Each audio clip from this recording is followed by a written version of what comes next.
week of the 4-on-3 Esports Championship Series.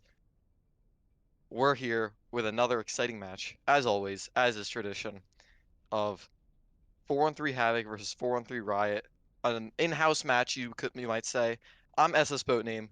I'm here with Hawkshaw. How you doing tonight? Yo, I'm just doing fantastic. How are you, man? I'm always doing great. I'm well hydrated. Gotta get that hydration going. Yeah, that I've rogue heard of I've heard energy? of some good hydration methods on this stream actually from Rogue Energy, Yes, sir. and hydration's key, but what's also important is playing good Overwatch, and that's what we're here for tonight. For sure, for sure. We have, like you said, 4-3 Riot going against 4-3 Havoc. Uh, as for these two teams specifically, 4-3 Riot, they've shown signs of improvement across the season, including taking a win against Bad at Overwatch before they dropped out of the tournament. And they've had some new roster pickups. They, I believe, picked up a DPS along the way as well as a new support. Um, and again, they picked up that win. But 4-3 against 4-3 Havoc, this is gonna be a bit of a different story, I should say. Considering 4-3 Havoc, they've remained undefeated throughout the entire tournament, so it's gonna be a tough one, honestly. I mean, you never want to see in the weekly schedule that you're against the number one seed, but Yeah. Riot has, I mean, their roster changes, they've kind of been developing as this entire tournament's gone on. We saw them struggling to get a win. Suddenly, they beat Bad at Overwatch, and they're feeling themselves a little bit, right? I mean, it Yeah. shows that they're getting their new pickups, their newer pickups, like Skies, actually like adjusted to their team, how they're hmm playing. They're getting that synergy going, and it's allowing them to actually take maps and, of course, take a win on Bad at Overwatch. Yeah, and like you said, that those new pickups, we have been seeing 4-3 Riot really build that coordination and overall team play because in the past it just looked like they were just trying to go for like individual plays or they were rather scattered all over the place at times. And now it feels like over the last few matches, even if they haven't gotten wins out of every single one of those matches, they've definitely looked a lot cleaner um, throughout the last couple weeks of the tournament. And if they keep improving upon that, they'll just end up becoming better and better. Yeah, well, I mean, that's the history of what we've seen, but let's check out some other history with the standings from the tournament so far. Yeah, get a look at those. So there we go. We have 4-3 Havoc up at the top with a 7-0 record, perfect record so far for them. And yeah, 4-3 Riot down in the ninth spot. It's a bit rough for them, but maybe there could be an upset. Who knows? What are your thoughts here? I mean, anytime that you see bottom seed versus top seed, you think of an underdog story. Currently I'm blanking a little bit, but everyone in the chat has their own childhood favorite underdog story, movie, book, TV show, whatever that you can point at and say, yeah, that's what I see in like your own David and Goliath story. But you got to see it tonight. You got to watch it. 4-on-3 Riot versus 4-on-3 Havoc. It's, I mean, it's Overwatch, so it's a little bit more difficult to, get that upset, but it's Yeah. still possible. Yeah, again, it's gonna be rough, but not not impossible. So we'll definitely see where this leads up to. Talking about leading up to, we can check out the fixtures for this week, week 7. Uh, of course, 4-on-3 Riot versus 4-on-3 Havoc. For tonight, later tonight, Ascent versus UAH Charger Blue. Honestly, one of the matches that I'm more excited for because we get to see what exactly shakes down between these two teams because we've seen Ascent on the upswing. Charger Blue, they were looking really strong. I feel like they dipped a little bit there, but they're still feeling it, right? And Right. against Ascent, we get to see who's going to come out on top, who's actually deserving of that like higher spot, and maybe even who the outcome of this match will determine who's in the top 8 for our top 8 after these 9 weeks. Uh, Later this week, WV Mountaineers versus 413 Catalyst. That's on Monday.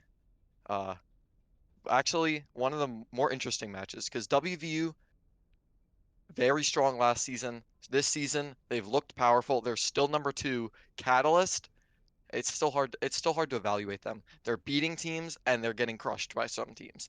And honestly, it's hard to really judge it how a team's doing because maybe they're just one of those teams that if they lose map 1, they're just not feeling it for the rest of the match. Or maybe maybe WVU is just that team that they just crush. They get that momentum going and that makes them look so much better than maybe people think that they are. Yeah, and as for the rest of the fixtures, I believe it is tomorrow. We got 413 Nightshade versus Potatoes, so that's going to be a fun one as well. And yeah, Yeah, so as we move on through our tournament, we've met ourselves with Rogue Energy. Let's take a look at them right now.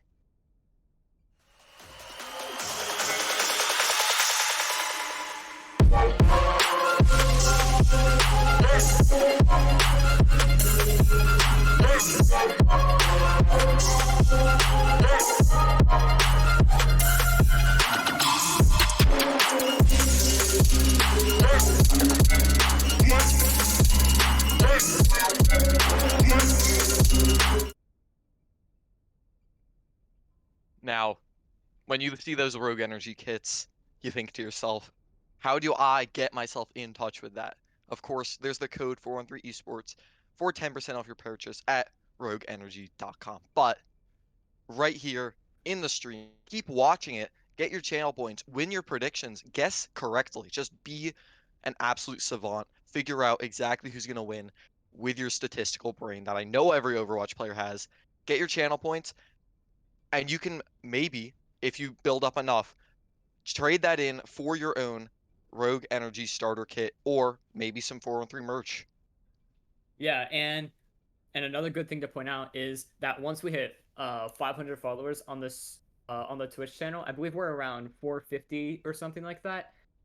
We will be giving away a free Rogue Energy starter kit or $10 in BattleNet balance. Uh, so yeah, Yeah. And of course, we're looking right now at our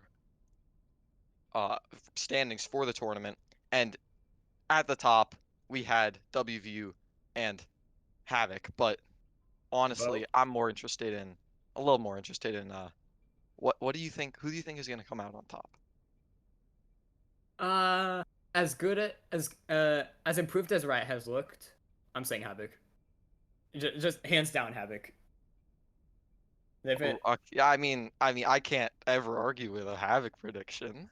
I mean, it's like, Oh, I mean, honestly, it's impossible for me to not say Havoc's gonna win. So right. I'm rooting on Havoc. Yeah.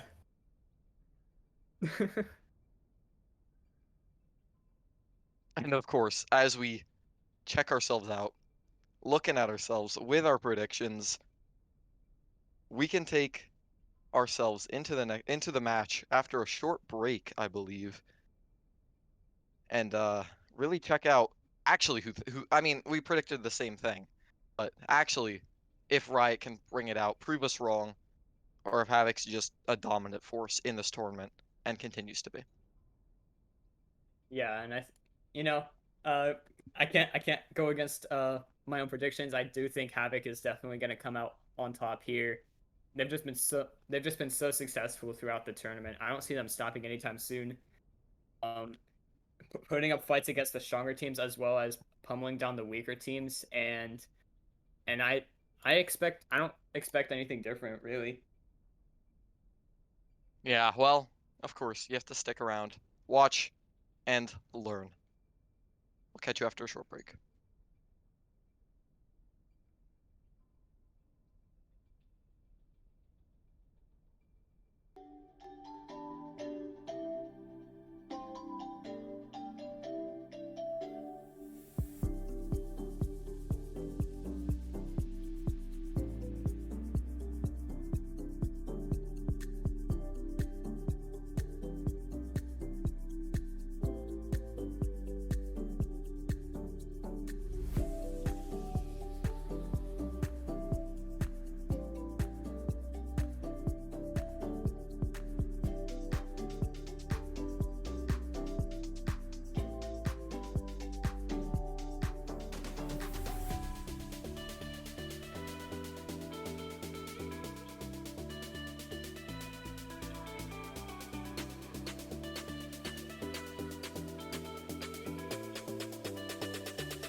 Alright, we're getting ready for our first map on Busan.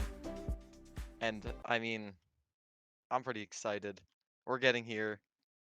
We're getting it started, getting it booted up. Yep, we're on. To start off, we're gonna be on Mecha Base. So, uh, that's gonna be the Brawly section, or the Brawly stage of the three on Busan. So, and knowing how these two teams have been playing in the past, I don't expect to see anything other than Brawl, especially on a stage like this. Maybe on the other ones, we'll see something a little bit different, but who knows? Especially Havoc, they've just favored the Brawl comp so much. And yeah, And honestly, I'm a little excited for the fabled Skies Reinhardt. We've heard about it. He's very aggressive. One might say that it's reminiscent of the GOATS era of Overwatch, but of course, he has to tone it down a little at times. Sometimes, I mean, the raw aggression that he exudes, it's just too much for a team to handle. They think that he's gonna back off, and he just keeps pummeling those 85 damage swings on the enemy Reinhardt, and then eventually on the enemy squishies. yeah, it's gonna be interesting seeing the Skies versus Jump Penny main tank battle. Uh, two strong main tanks, two very skilled main tanks going against each other, and they're looking to take two different sides here. Yeah, Sky's a little separated from the rest of his team with Ven looking for a big wall, but Off-White is a little bit more interesting. And already Croissant gets a big flash, stopping all of the enemy team. Both lamps are down, and Havoc's just trying to position themselves closer to the point, ready to drop. Ven goes down to Croissant, and Skies takes a swift fire strike as Havoc rotates down to point and forces Skies to drop very low and goes down because of the lack of his team around him. The Rassi on the Zarya trying to just escape on 1 HP, trying to just, can't make it. Off-White chases him down and takes him out in the little corner. Yeah, once that initial engage began, we saw Skies on the left side, on his left side, whereas the rest of his team was all the way to the very right side of the map. And I think that just led to him being just led to him being isolated. Havoc took full advantage of it. And they have Ults online here, already at 30%. Yeah, I mean, instantly picking off Skies like that, Off-White gets a big wall, and Jump Penny is just able to pin in and just get a free 300 damage on him. It's too much at that point. So now, Riot's forced to walk through this little choke. Ven is looking for a wall, but it's just not going to happen. Jump Penny's playing too cautious. Oh, Riot speeds onto Croissant, takes him out, but the Blizzard from Off-White comes out, splitting Skies from the rest of his team. He's stuck in the choke as everyone else is brawling out. Rassi, Grant, and Veneto are completely low, 1 HP, and now they're separated from Skies. First Skies was back, now he's too far forward. It's a bit of a lack of communication from the team, and honestly, it's an ill-timed push. Yeah, that was great support play, especially I wanted to point out from Havoc. It was Jump Penny ended up getting frozen in the corner by Ven, but the Immortality Field from Big Juice ended up saving him just in time. And then then Jump and Dak Gameboy ended up getting shattered like 5 seconds after, but Dacus is there with the sound barrier to keep them up. And now they're here, still holding strong at 88%. Yeah, Veneno gets picked off with 91% left.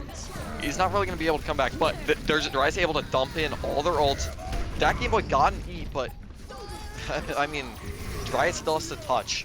Barely with Baritone on the point, forcing Havoc to fall back, give up that choke, get frozen on the point by Veneno, who's still 1 HP but living, has Baritone to support him. DJ Pickle and then the Veneno on the point. It's a bit too much for Havoc to handle. They're going down.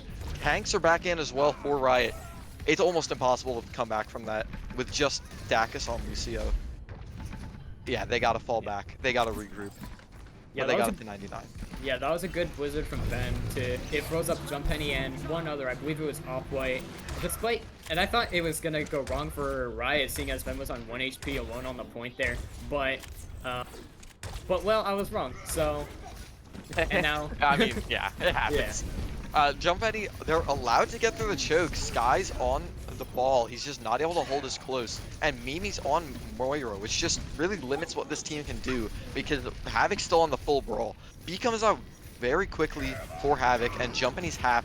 Off-White goes down, a little bit pushed up, and now the grab coming out from Rasky. It's too much for Havoc. They all get caught in it as they try to back out. Well played. Honestly, I'm surprised.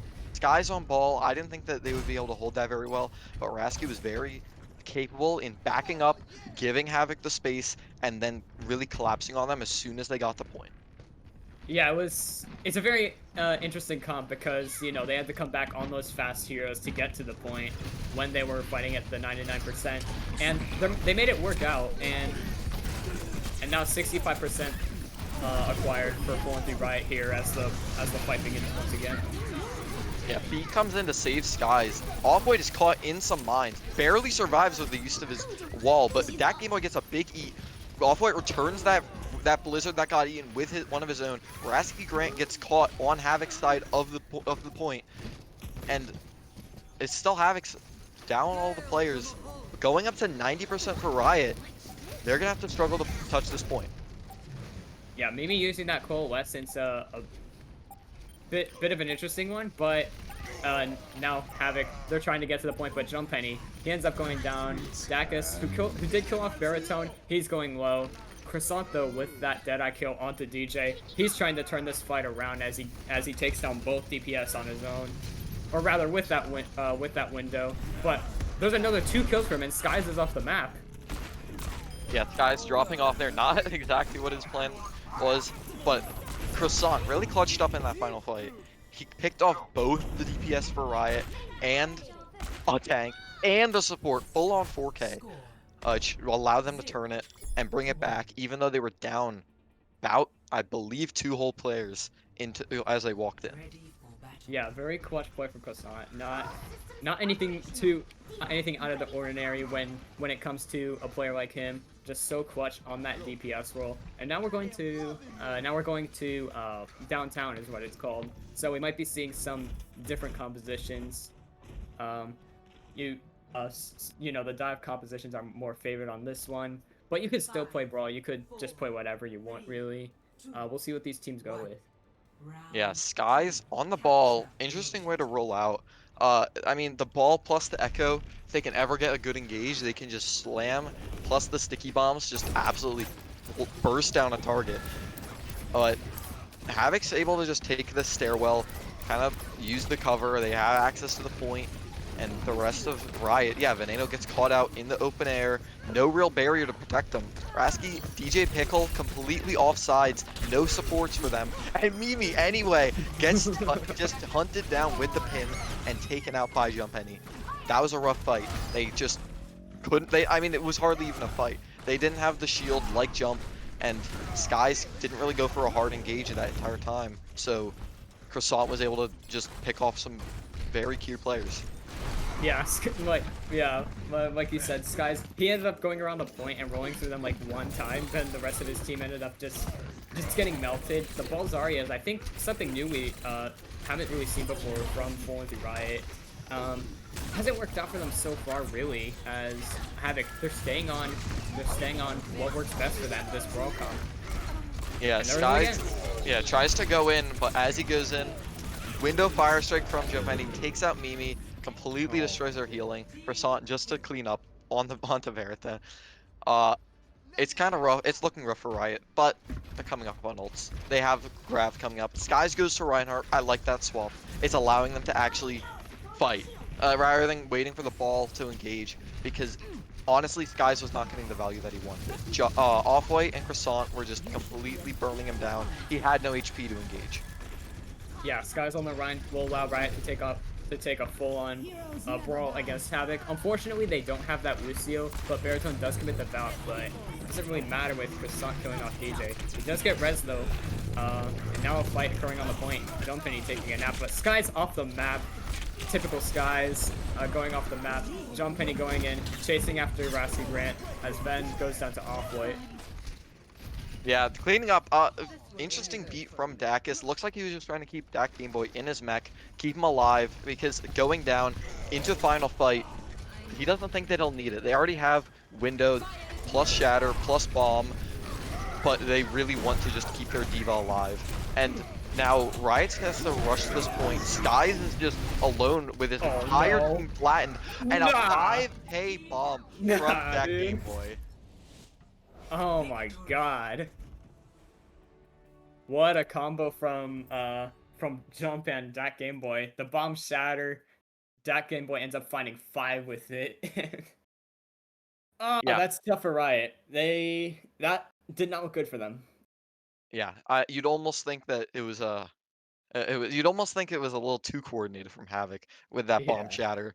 Uh, it was just like they knew they wanted to keep the diva up with the beat. They knew they wanted to keep everyone alive so they could get that bomb shatter and just Riot was rushing. They didn't have time to really look out for it. There was only like 4% left on the point. So they had to touch, they had to make it, but they couldn't. So they were stuck between a rock and I guess a diva bomb you could say. But Yeah.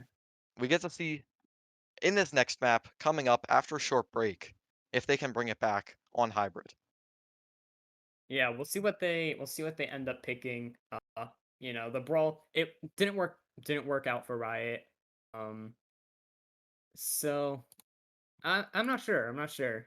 Well, see what they end up going with, what map they pick, and how they respond to this absolute force that was 4-3 Havoc on the Brawl Comp. Yeah, we'll catch that after a short break. See you soon.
All right, welcome back to another match of this match, I guess, of 4-3 Riot versus 4-3 Havoc.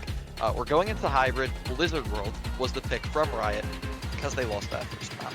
And I mean, it's one of the more interesting ones. It was either Kings Row, Blizzard World, or Numbani. I thought so. I blanked for a second, but yeah, Numbani. Which I understand why Riot wouldn't want to go to Numbani. It's a bit too divey. I don't know how Skies feels on the monkey or how Rasky Grant feels on I guess the Diva or even just still Zarya but on a different map. It's just a bit too interesting. Blizzard Worlds I more of a middle ground for them where they can play that slightly more interesting pokey brawl with these high grounds where they can have maybe an Ashe or just a Kree even standing on high ground, shooting down, raining down fire from above, and stopping Havoc from I mean getting anywhere. Yeah, a lot of long range, a lot of high ground, especially on the first point. It can be really annoying to for an attacking team to get through that.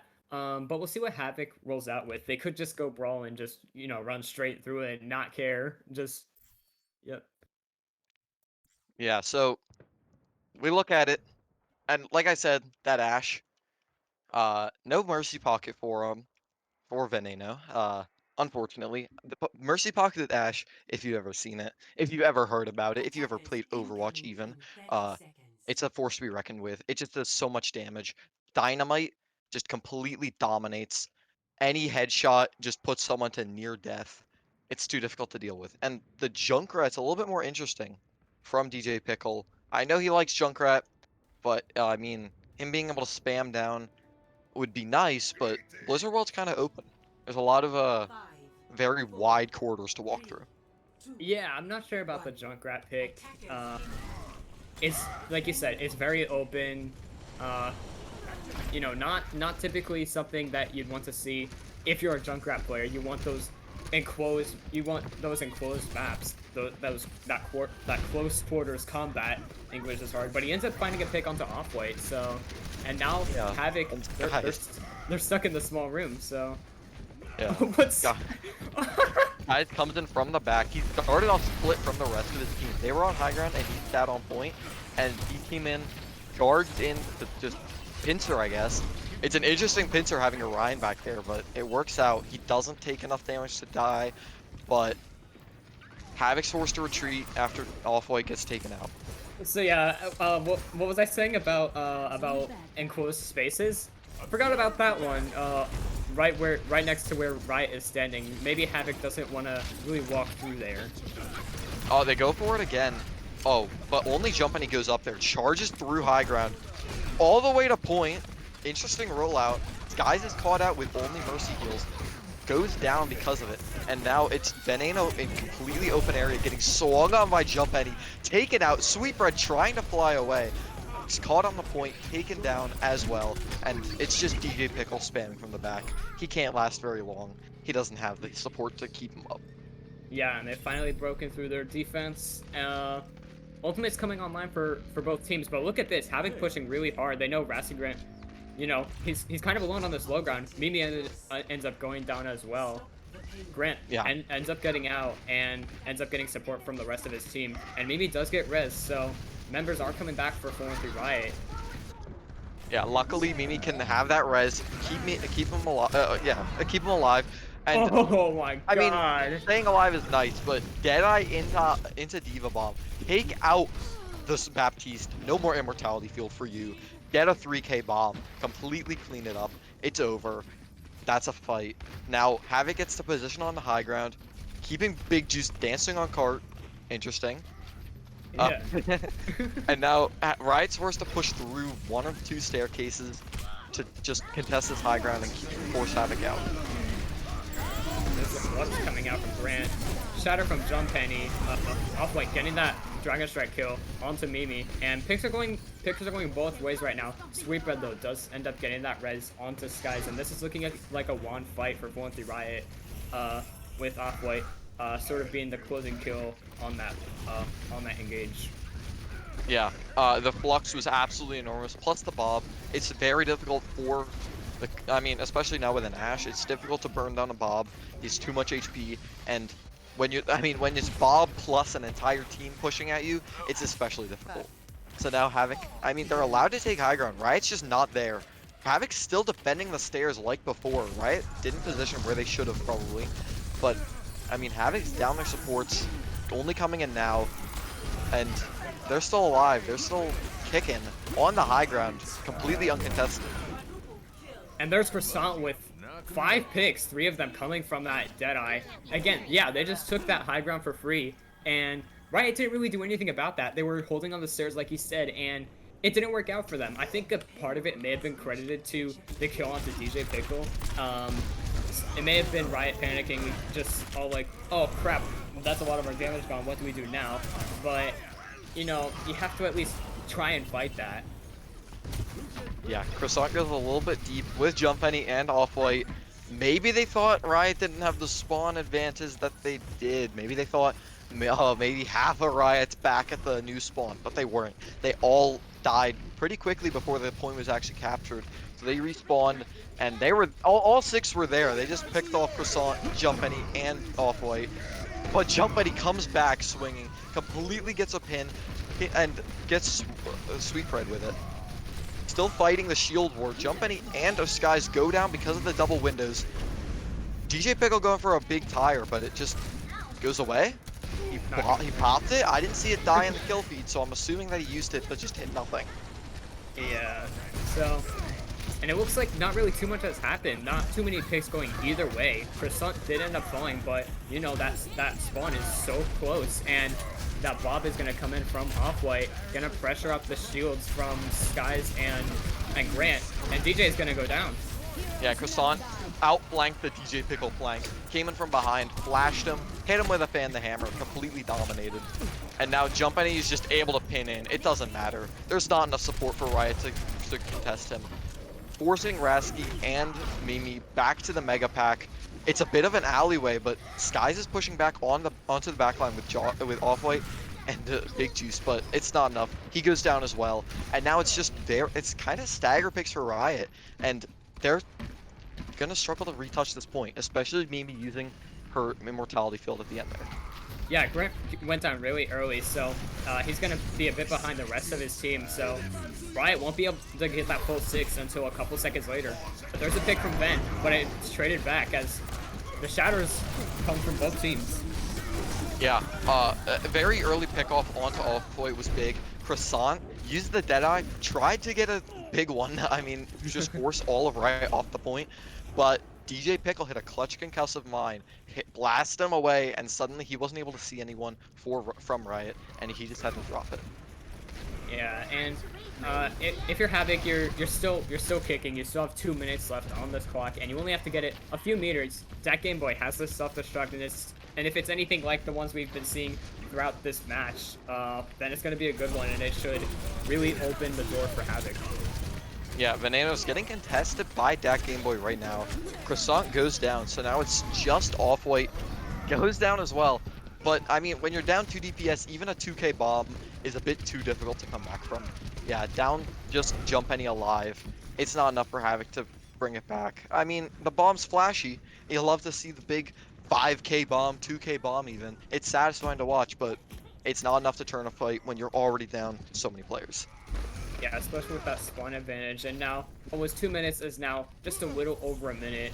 Ultimate's coming online for both teams, and Ben is on this high ground. That Game Boy is eventually there to contest him. And that tire from DJ Pickle gonna get shot out of the air by Off-White before it can get to the rest of the team. But the shatter is massive. Absolutely coordinated. DJ Pickle pooped up Jumpany so Skies could get a free shatter. But the beat just allows everyone from Havoc to engage, just push forward, speed through at DJ Pickle, at Veneno, and just try to take him out before they can recontest. 6 alive for Havoc, and Skies is forced to roll out. Or no, Rasky is forced to roll it on ball this time, but he's already dropping. The visor doesn't matter when Dak Game Boy is there to contest him, just completely take him out. Jumpany hits a fat shatter, takes out Sweetbread as well.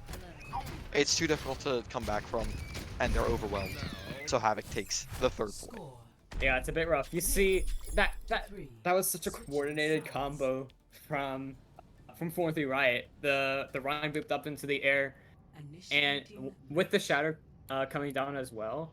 But for Havoc to just completely reflect that and find picks of their own and eventually cap the point with time as well on the clock, that's rough for Riot. And you know, Blizzard World, it's one of those up and down maps where you're either just gonna snowball all the way through your attack, or you're just gonna have the hardest time ever trying to get through 3rd point. So it'll be a tall order in that case for 4-3 Riot to try and replicate this. Yeah, I mean, we talked about the Junkrat on defense being a little bit difficult, being a little rough, especially with his tires at the end on 3rd point. He used them, but they weren't getting very much value. He wasn't able to actually get a flank angle. He was really just struggling to hide them and sneakily blow up all of Havoc's backline out of nowhere. They were just getting picked off by Off-White and Croissant, so he wasn't getting value. But on attack, I think that's a real tall order, especially because Junkrat spamming down into what I said was an open map. It's still open, especially when your defenders get to choose where they fight. Yeah, Off-White now on the Echo, so a lot of long range, a lot of spam damage, able to come through this uh, through these long sight lines, and Jumpany ends up sniping DJ Pickle with a fire strike, and that's rough for Riot as they're just gonna have to get out now. Yeah, Jumpany absolutely just cleaves through, I mean, basically half of Riot, and tragically, DJ Pickle was already getting sniped down by Off-White and Croissant. And now, I mean, Off-White is just gonna have free reign unless Banana can snipe him down. But other than that, he's basically the only member that can contest this Echo. Yeah, it's gonna be rough for DJ. You're not really able to do anything unless you do some sort of crazy aquamarine type rollout to shoot him out of the sky. And look at that, they're already low as they walk out. Yeah, sticky bombs are just too much. They just hit everyone in the area. Sweetbread and Mimi, 1 HP, barely saved by the Immortality Field. But Off-White is hungry. He does not want to let them go. Sweetbread goes down to it, and now it's just cleaning up. Off-White doesn't even need to charge the grab, but he gets it anyway, just for fun. Oh, and he's able to hit DJ Pickle with it. Just snipe him in the spawn. Not allowed to play the game. DJ Pickle is just getting bullied. He's not been able to get any real value. He's only 31% to ult, and it's a minute 30 seconds into the game. It's just, this Junkrat's not working out for them. Yeah, and he's still rolling out on it. He's not thinking about like switching it. And Havoc, they're up in the ultimate economy as well, so it's looking even worse for Riot right now, with that window coming out to just waste even more of Havoc's or Riot's time. Yeah, Riot just opting to stand back, not peek at all. But now the window's gone, they're allowed to. But I mean, there's only 2 minutes left for them, and they're still struggling. Dacus has the beat for this fight, and Jumpany shatters DJ Pickle, but it's not enough to really push in on. But Sky's push is completely too far, gets put to 1 HP. I mean, the grab is fat, hits almost everyone from Havoc, but that's not enough. You need to actual follow-up for that. And when your Reinhardt's down, it's not gonna happen. Sky's also committed the shatter as that grab went off from Grant, and you know, he committed it, but he died, so he doesn't have it anymore. So again, another just clean fight for 4-3 Havoc. They're pulling these fights out so well. Off-White has another duplicate. Dak Gameboy with the self-destruct, and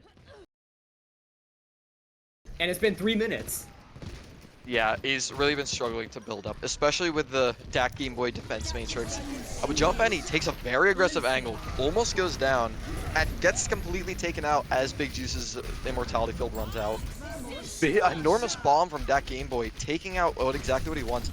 And Off-White's on a Lucio dupe, gets a beat off. But, I mean, I don't think he was trying to dupe Lucio. I think that was an accident. Even though getting a beat is nice, he probably wanted something like the Junkrat. Yeah, and it didn't work out for them because they weren't able to push in on it, even with that sound barrier, because Riot had the Bob as well as other members on the point, and you know, I think this is just inevitable for Riot to cap this point. Off-White and Jumpany end up finding picks, so maybe turnable? Nah. I mean, Jumpany still has shield, he's still not dying. HP. It's just Dacus, a Reinhardt, and a ball on the point. Croissant and Big Juice, and Dak Game Boy coming back though. So now Havoc's up numbers. Riot surges back strong. Havoc has to keep touching the point if they don't want it to cap, but Riot has to stay on the point if they want the game to continue.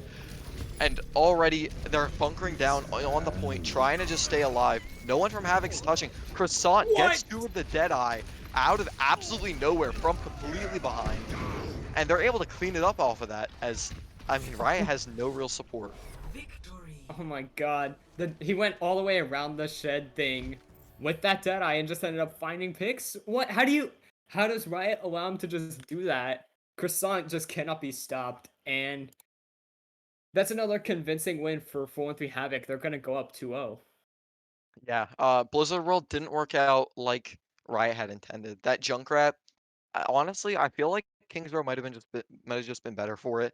I mean, both Yeah. teams were basically running Brawl the entire time, but we're not here to criticize their choices. We're here to just talk about it, I suppose. Right. But we can also talk about other things, such as our Rogue Energy and our 413 giveaways. So we had a nice subscription earlier this stream, and I mean, when if I mean we have some goals, right? So if we hit our 9 or well 9 more for our 10 sub goal giveaway. Sorry, that's a little bit of a tongue twister there. We're giving away a Rogue Energy Starter Quick with a shaker and 5 flavors of your choice, 9 more subscriptions of any kind during this stream, as well as a 500 follower giveaway of some 413 swag. And honestly, you won't want to miss it. So you should stay tuned. Get your friends, get your mom, your dad, your sister, your brother, your uncle, your entire extended family if you can find them. I don't even have any of them in my contacts, honestly. I don't know what you would do, but whatever. Whoever you can find, get them, bring them here. We can do the giveaways and you can get some free stuff. Absolutely. And we're gonna go into a short intermission, and we're gonna get started with map 3. After this, we're gonna see if Riot can end up pulling this back or if Havoc will continue their streak of domination.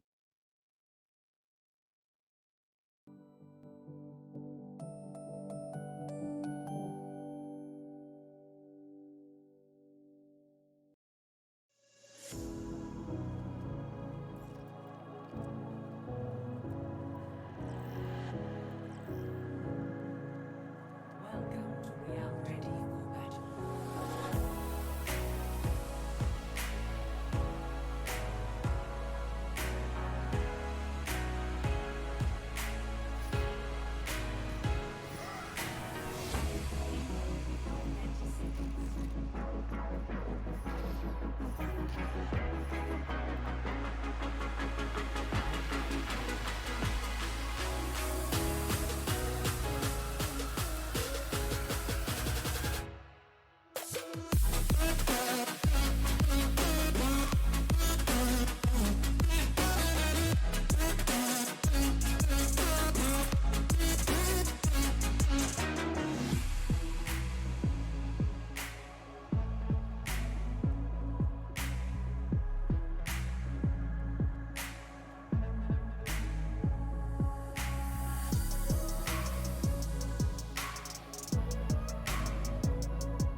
And we're back.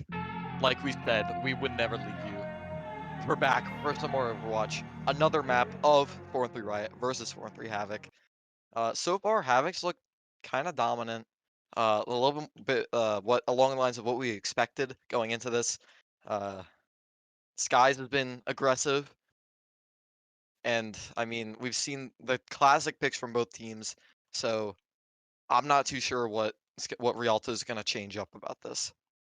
Yeah, Rialto, especially first point, lots of brawl potential, but with a lot of the high ground on first point, I've seen a lot of teams like in scrims and stuff just run double bubble comps. So Maybe we could end up seeing that. Maybe a different, maybe like a change of pace for at least one of these two teams. Yeah, seeing some seeing something different is always interesting. Double bubble versus brawl, maybe, from what we're seeing so far. I mean, there are some number of troll picks for Havoc right now. Bang on Bastion. I don't believe in that, Attackers honestly. incoming in 30 seconds. I don't trust it. But yeah, Skies on the Rhine, the Lucio Ana, yep, the classic brawl that we've been seeing with Baritone on Ana. I guess because Rialto has these really long sight lines, he thinks that he'll get that value, standing in the back, kind of just trying to be undisturbed. Yeah, and looks like he's going to set up on the high ground with the rest of his team. 5, Uh, 4, looking to see, yeah, a double bubble composition coming out 1. from 4 and 3 Attackers Havoc. incoming. Uh, so we have Jump Penny on that Stop monkey. the payload. SS boat name. That you, man? The... That's actually my twin brother, but he's looking Oh, pretty good okay. so far. Gotcha. Envoy already picks off Veneno. No resurrection for the side of Riot because they have no mercy. So already they're just down a play. They're down 2 as Sweetbread drops. Gyna gets aggressive on the cart, and Riot's forced to give up a lot of space. Ooh. But Baritone absolutely snipes off out of the sky with a sleep dart. You can't res when you fall into the drink of Rialto.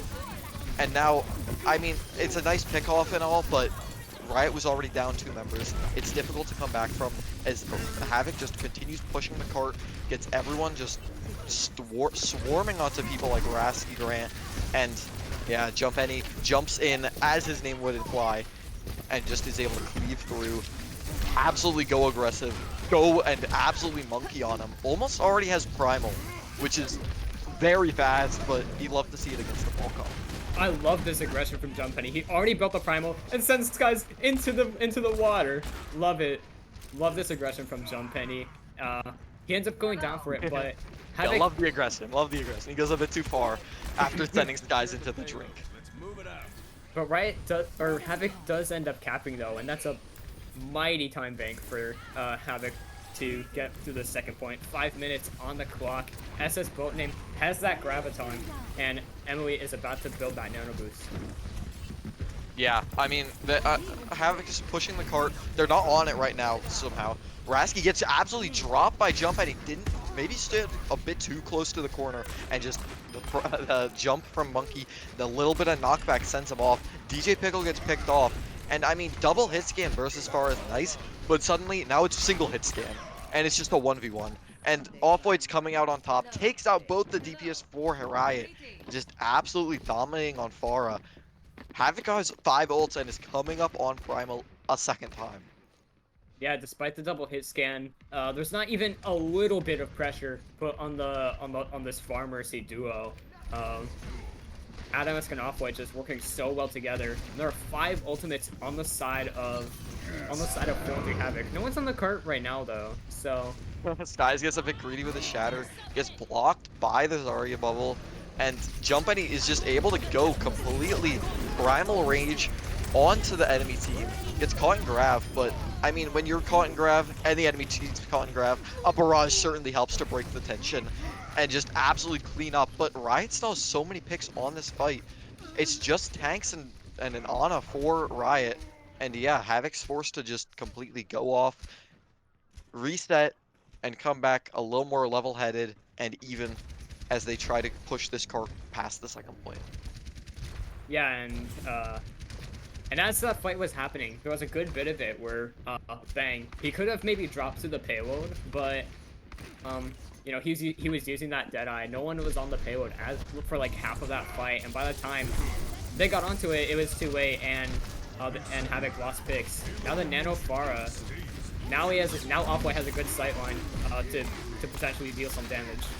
Yeah, I mean, Riot's still playing so grouped up that this Farah damage is just absolutely enormous, especially with a Mercy Pocket. Guys goes down because of a boostio on the field. DJ Pickle goes for a Deadeye, just drops it though. Thinks that he's maybe a bit too risky for that play. Jumping, he goes in, just trying to cleave through the 2 supports for Riot, takes out Baritone with some help, and suddenly, yeah, it's a bit rough. Only Lucio heals and maybe Soldier heals if they're lucky for Riot. Skies can't really sustain off of that, especially against what looks like all 6 of Havoc still alive and still pushing cars. Yeah, a little under 4 minutes. Off-White gonna use that barrage just for good measure. I respect it. He's gonna kill off Grant. That's gonna force Riot to wait even more. Grant does have the grab. Skies moves over to the Roadhog, which is interesting.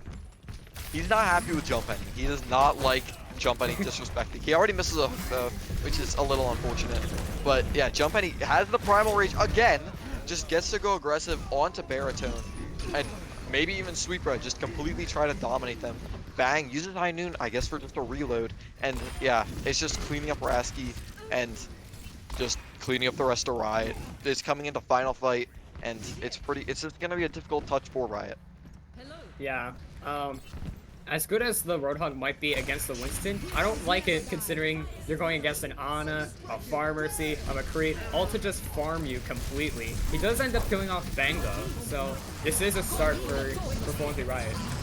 Yeah, the Nano plus a grab for both teams, but I mean, Riot just did a little more coordinated. The Electric Cowboy being able to just shoot into grab, take out Zarya, take out anything else that remained. It was pretty clean, but it's still final fight. Anything that Havoc does will basically just push them over the edge, and if they are able to build up their ults, they'll be able to win this. And Havoc's gonna move over to the Brawl Heroes now. Jumpany moving over to the Rhine, and Emily moving over to the Baptiste.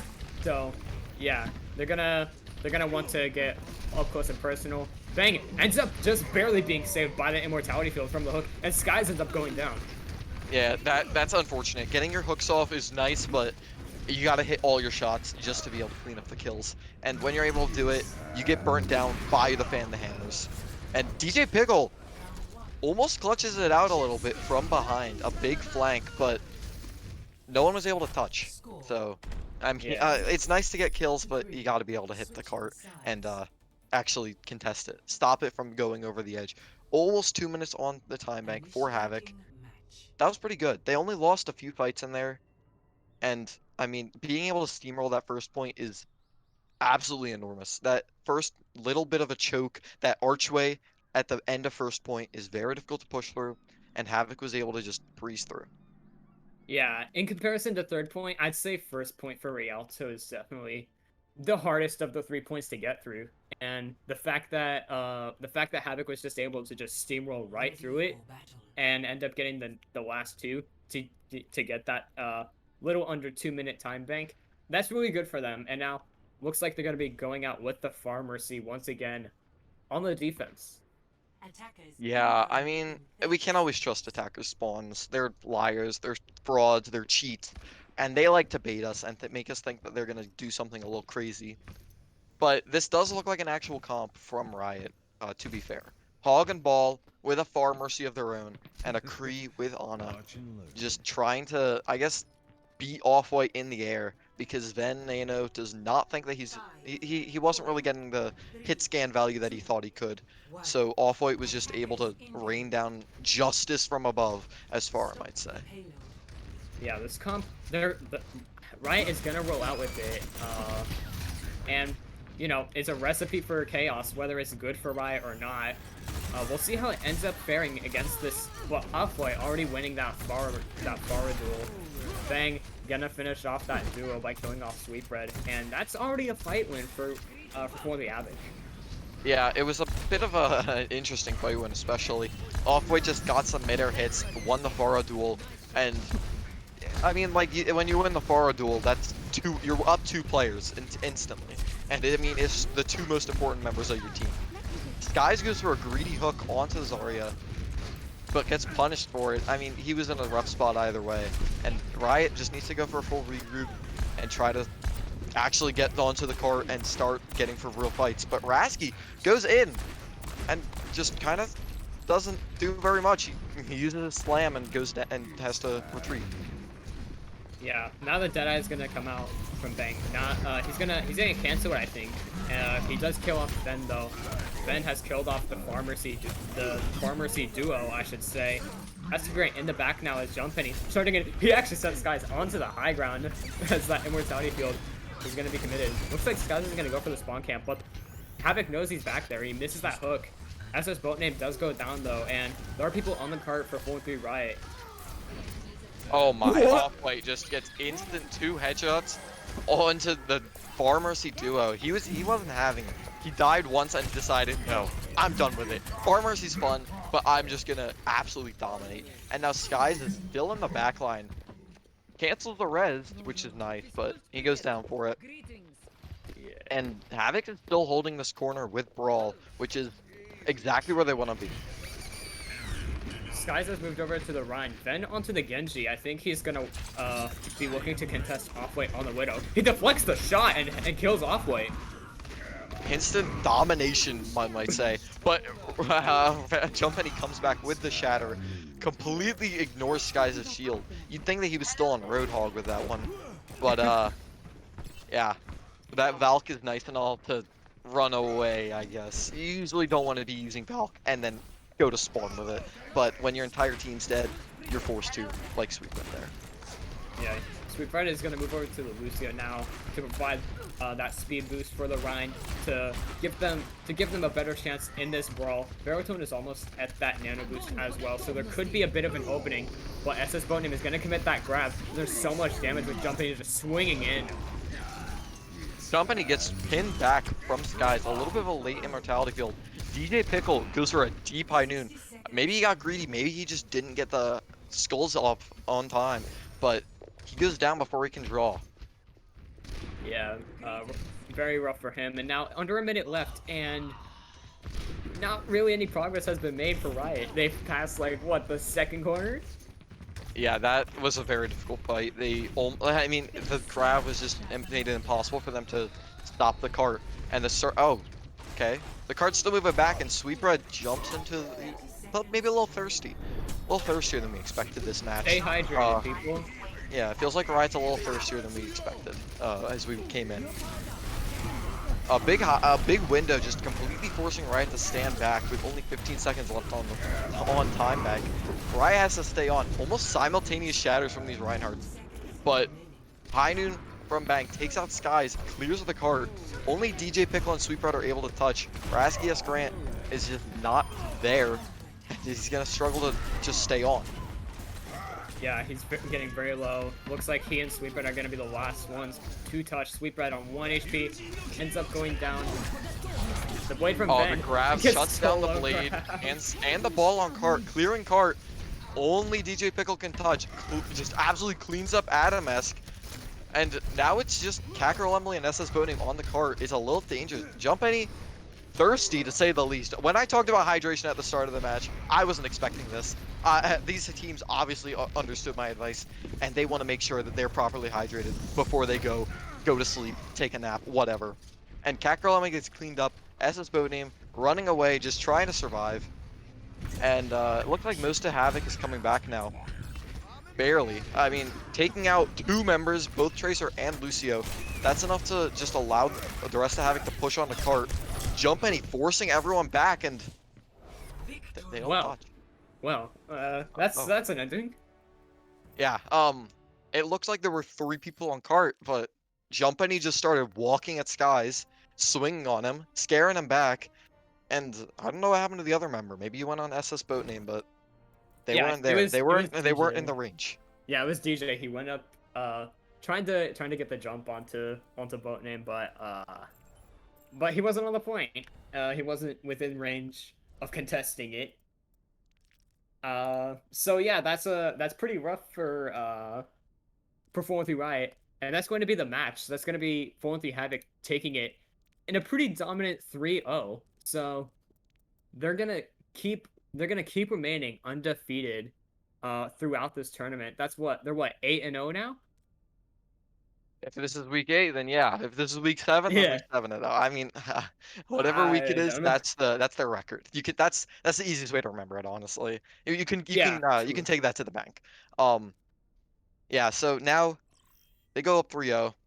They shut down Riot and all their hopes and dreams, you could say. But hey, Riot, it's obviously just their most difficult match of the season. So they were shut down. They were forced into this awful position of trying to just push past these maps. But despite that, map 1 was looking very close, especially that Busan mecha base. 99 to 99 at the start. It was almost a win for Riot. They had the advantage in the fight, but somehow Havoc turned it around, and you hate to see it, but it shows that Riot's still fighting. They still know what they're doing for the most part. They're just struggling to really coordinate the rest of their team together. Yeah, and again, going against the number one team who's been undefeated, very tough for them. But yeah, looks like we were right with our predictions. Havoc takes it. They end up taking it 3-0, and they're gonna continue to remain undefeated. Yeah. So It's a pretty nice run so far. Uh, yeah, but despite that, we still have another match tonight. Not more matches. That'd be way too long. It's already 10, but we have another exciting match. We're going to have Ascent versus UAH Charger Blue, as previously mentioned. yeah, And it's gonna be a good one. yeah, I mean, like I said, we already mentioned it. It's gonna be one of those matches that really shows who's who, who's boss. It's later. It's later in the weeks, but like I said, this might determine who gets into the top 8 and who kind of gets shut down, and Right. that really puts some money on the line. I mean, quite literally, there is a prize pool. Remember Yeah. that. So we get to see what actually happens with this match later tonight. There, I mean, not a short intermission, but an intermission, and we will see you soon.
and we're back, coming in very hot off of a quick sub from Jump Penny and a huge 5 gifted from Ice Angel. Thank you very much to the both of you. And just a reminder, that's 7 subs for this stream so far, 3 more of any kind, and we're giving away the Rogue Energy starter kit with a shaker and 5 flavors of your choice.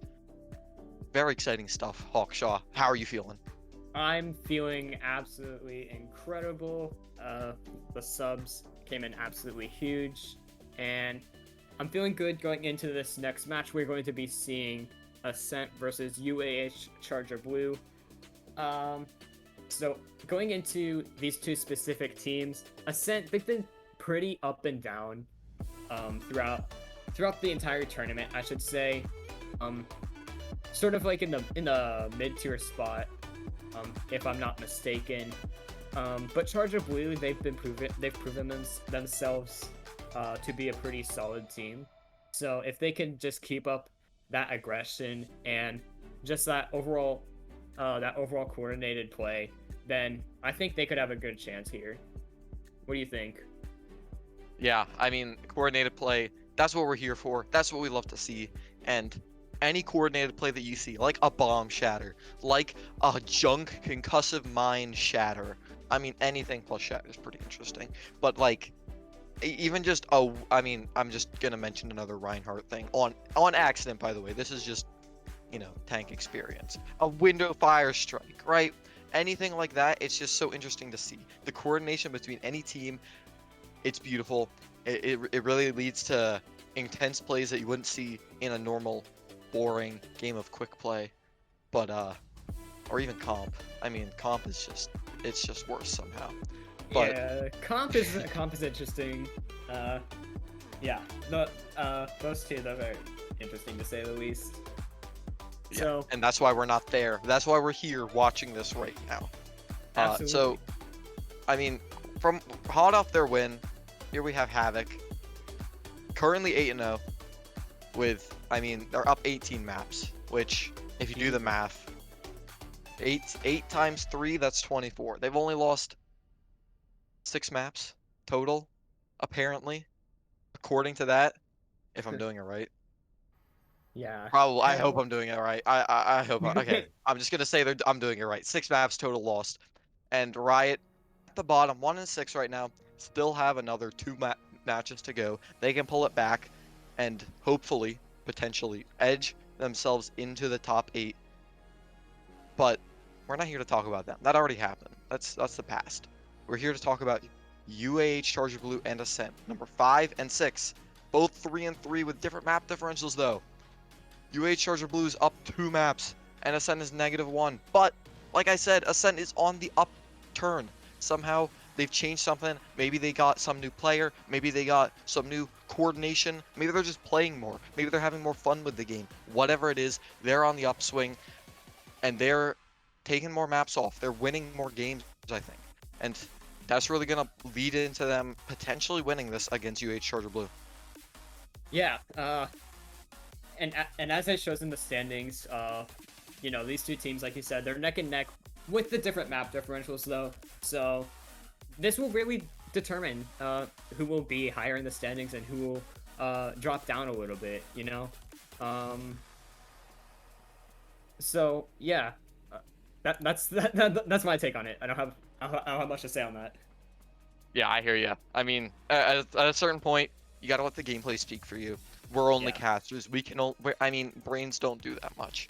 Honestly, when you really think about it, thinking's overrated. Let's just watch. How about that? So let's check it out. Our current fixtures, week 7, and I mean, we just saw the 3-0 from Riot and Havoc, and now we have Ascent, Charger Blue, maybe a third 3-0 for the week. That'd be pretty interesting, actually. Yeah. Imagine a week of only 3-0s. Oh, Just man. like that'd actually be pretty cool. I'd like to see that in the fixtures sometime. Only Yeah. 3-0s, and that might happen this week. It could. Only 3-0s. Ascent versus definitely- Charger Blue. I believe in Yep. it. Let's start it. I want to see that. I don't care which way it goes. I want to see it. But yeah. Before we can see it. Before we can see it, again, we have more. We have to check out Rogue Energy, like I mentioned. Let's see.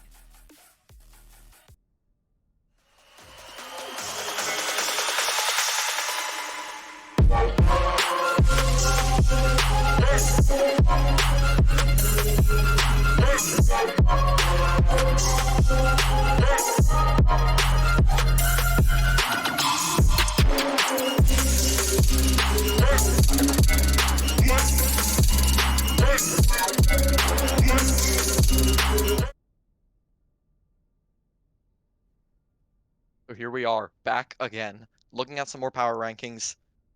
And I mean, after that last match, it's unfortunate to see it, but Riot has moved down to D tier. And I mean, it's just not where you want to see yourself, right? Yeah. But of course, we've mentioned their struggles. They're a new team. They're a forming team. They're gonna pull themselves out of that. I know Havoc used to be that team. Absolutely didn't win, couldn't win, but they got to win anyway. It didn't matter. They still pulled it through. They knew they were better, and they eventually got to where they are now. All it takes is time. But besides that, we have UAH Charger Blue in A tier, looking like a very fancy chess piece, versus Ascent in B tier, right next to each other pretty much, but a tier apart. And I mean, tiers are interesting and all, but they don't really speak for the gameplay. You get to see each individual player popping off, but this is just based on how they've played so far. So Hawkshaw, what do you think of it? Yeah. And I think where Charge of Blue and Ascent stand in the power rankings right now, that definitely represents sort of where they've been in the standings and just in general throughout this tournament. Very neck and neck again. Charge of Blue though, just they've just been a bit more solid in my opinion throughout the tournament overall.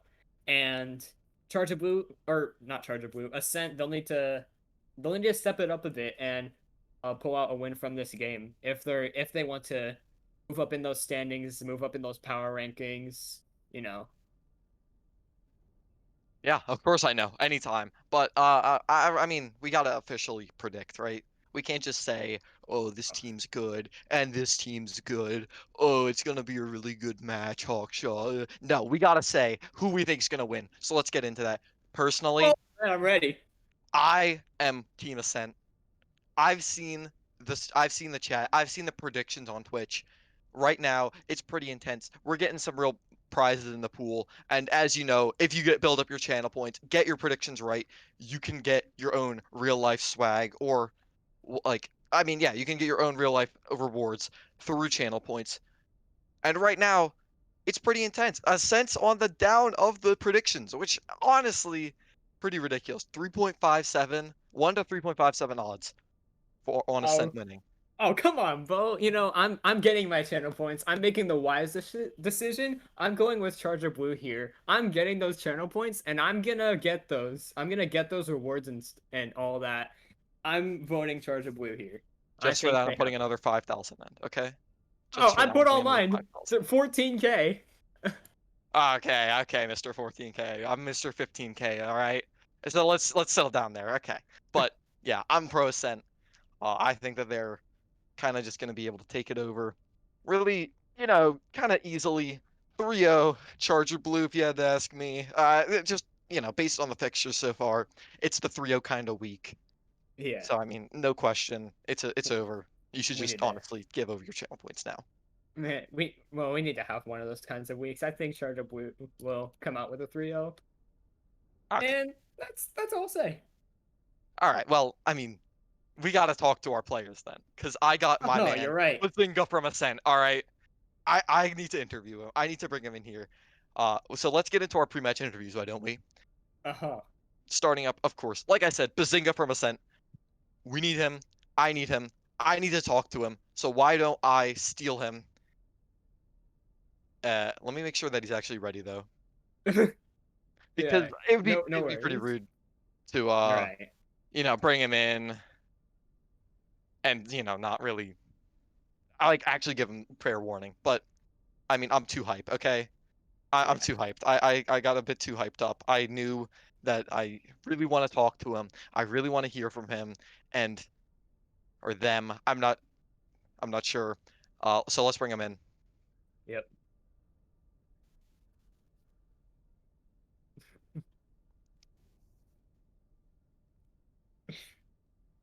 So Oh, here we hello. are. Bazinga, how are you doing? Uh, Great. Beautiful. Okay, so right now, I need you to settle something. You're on Ascent. You would know better than anyone, of course, and anyone on Charger, anyone then on Charger Blue. Are you gonna win tonight? Yes, Okay, 100%. yeah. All right, it's over. Yeah, Can we get an interview now? It's over. Hawkshaw is wrong. Yeah. Oh man, okay, dude. All right. All So right, interview. so I like actually what do you genuinely think about this team, and what have you done like really prepping, thinking about them? So I'm gonna be honest. I thought I was scouting them the entire day. Then I realized 20 minutes before scrim, I scouted the wrong team. So the last 20 minutes we've been trying to catch up and scout the right team. So we kind of know what we're doing. Um, I think it's doable. I think I think we got a good shot here. I mean, I believe in you completely and utterly at the moment because well, like you are Ascent. And if I may ask, what is this giant? So right now in the channels, we have in Gen Call 2, nonetheless, every member from both teams in the same exact Gen chat. What are you doing? What are you Uh, talking about? it's chaos. Okay. It is absolute utter chaos. We're actually making friends with the enemy team. Oh, Is kind of what's okay. happening here. We're having a good fun time. It looks like we're all splitting up now. That's Uh, unfortunate, but Yeah, it's unlucky. basically chaos. We were planning stupid strats to do during the game. okay. Both for both teams. Like, Yeah, okay, yeah. I'm okay. excited to see that then. I All don't right. know. I don't know if we're gonna go through with them. We're screwing around. All right. Well, honestly, that's all that I've prepared for you. I don't think Hawkshaw really. I mean, he's a little weird. He voted for the other team. He doesn't Yeah, trust he's the wrong. Sen. So I mean, honestly, I don't even think he matters in this interview at all. So I'm gonna send you off with a good luck and a thank you for the interview. Uh, I'm gonna send you off to your team. So you have Uh, fun. yeah. Good Thank luck. you. 3-0, easy, right? Yeah, easy 3-0. We got this. All right. Thank you and goodbye. Oh, I'm hurt, man. Well, I mean, maybe if you voted for a better team. Uh-huh. Well, in that case, I'm gonna get MJ Reyes in here real quick. For this quick pre-match interview. 1 second. Okay. Oh, yeah, sure. Yeah, you bring in your member. I mean, it's MJ Reyes. He's a pretty well-known name at this point. So I mean, it doesn't even like I like MJ Reyes, right? I think he's real cool. I think he's a interesting player, fun to watch. But it's Ascent. Come on, it's Ascent. Just Uh-huh. I mean, you have your interview. I had my time.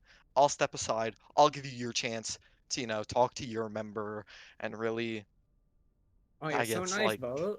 I mean, accept your 3-0, like tell them, right? Yeah, you're gonna that's one of your questions, right? Like, are you prepared for the 3-0 loss that you're about to have? I'll write your Mm, questions for you, by the way. That's one of them. Um, how are you planning to throw the match? Um, how many times? Like, what's gold deaths for the team? Like, what do you plan for gold deaths? Like, how many times are you gonna jump off the map, kind of thing? Can you can you work those in, by the way? right. I'll maybe need to maybe I'll need to reverse the I don't know how to say it. Reverse those sides. I can't speak English, but yeah. Sure, sure, sure. What do we Right. say? Right. We're gonna get MJ Reyes in here real quick. For the interview. Gonna make sure I'm dragging the correct person. MJ Reyes, the Mad Chad main tank himself. What is up, dude? Hello, what's going on? Both Name and I, we have a bit of a rivalry going on. He voted for Ascent like a weirdo. Um, so, so how are you feeling going into this match? You gonna get a 3-0 win today? Of course, if we don't, we'd lose. I like it. Yeah, Yeah. So yeah, as we heard from Bazinga, who was here for the interview prior to yours, you guys were in the general voice chat doing a bit of chaos uh, can't speak according to Bazinga. Um, so how have you been preparing for this team today? Yeah, I've been playing Overwatch today. Oh man, Yeah. I also got employed, so now I have money to play more Overwatch. nice, dude. Well, that's good to hear. Yeah, we've That's been good. playing a lot of Overwatch, and I think when we get into Overwatch, we're gonna play very well because we've been playing Overwatch to prepare. Sounds good. Sounds good. And is there anything you'd like to say to Ascent before we part ways, before you go back to your team, uh, and before you go on and dominate? Um, yeah.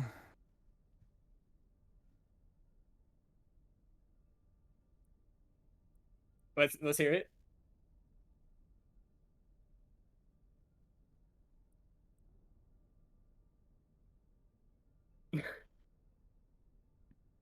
Well, So I yeah, mean, we're gonna win. he's speechless. Good job. Good game. Good game. Oh, okay. Nice, That's it. nice. I like it. I like it. All right, MJ Reyes, thank you for the interview. Good luck. Have fun. We're gonna send you back to your team now. Have fun. Okay.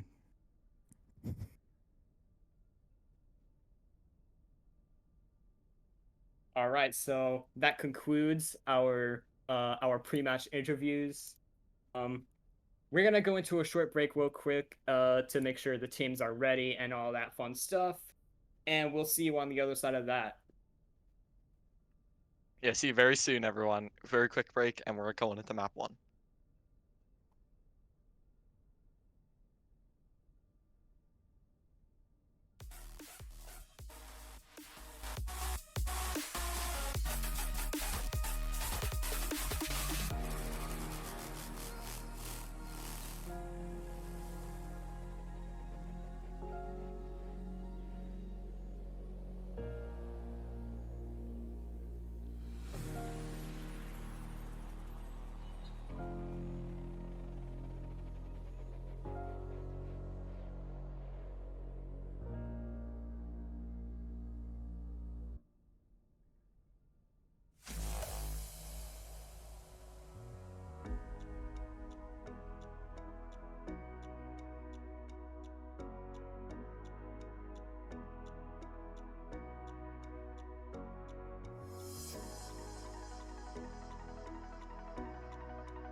Okay, we're back with Ascent versus Charger Blue, and like we said, way at the start of the stream, before the interviews, before the pregame and everything, we got a sub giveaway goal for a Rogue Energy starter kit. We're at 7 out of 10. 3 more subs of any kind, gifted, prime, resubs, whatever, and we're giving that away to one lucky viewer in the chat.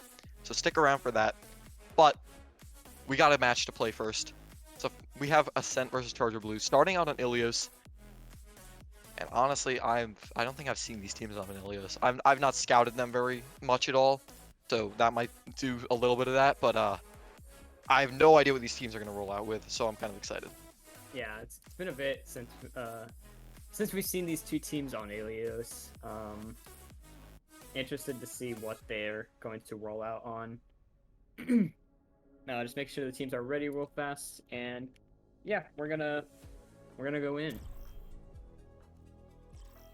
Yeah, okay. So, starting on Ilios, honestly, it leads to some very interesting comps. Because Ilios just feels weird. Like, none of the maps feel like, oh yeah, let's go brawl. Let's just go hard brawl, walk at them, just absolutely bash them. No, like, you can basically run any comp on any of the maps, and it works. It's just weird. Like, especially Well. We're not on Well, luckily. We're on Ruins. I don't like Well. It's just too interesting to me. Too much chaos. But Yeah, it's just a quick play map, dude.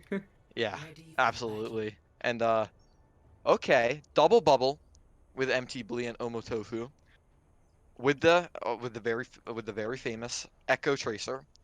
Ana for the nanos and a Lucy. Oh no, okay, I lied completely. They're not double bubble. They're brawling as well.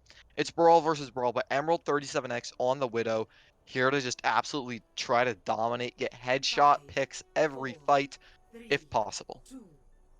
Yeah, two very different compositions coming out here.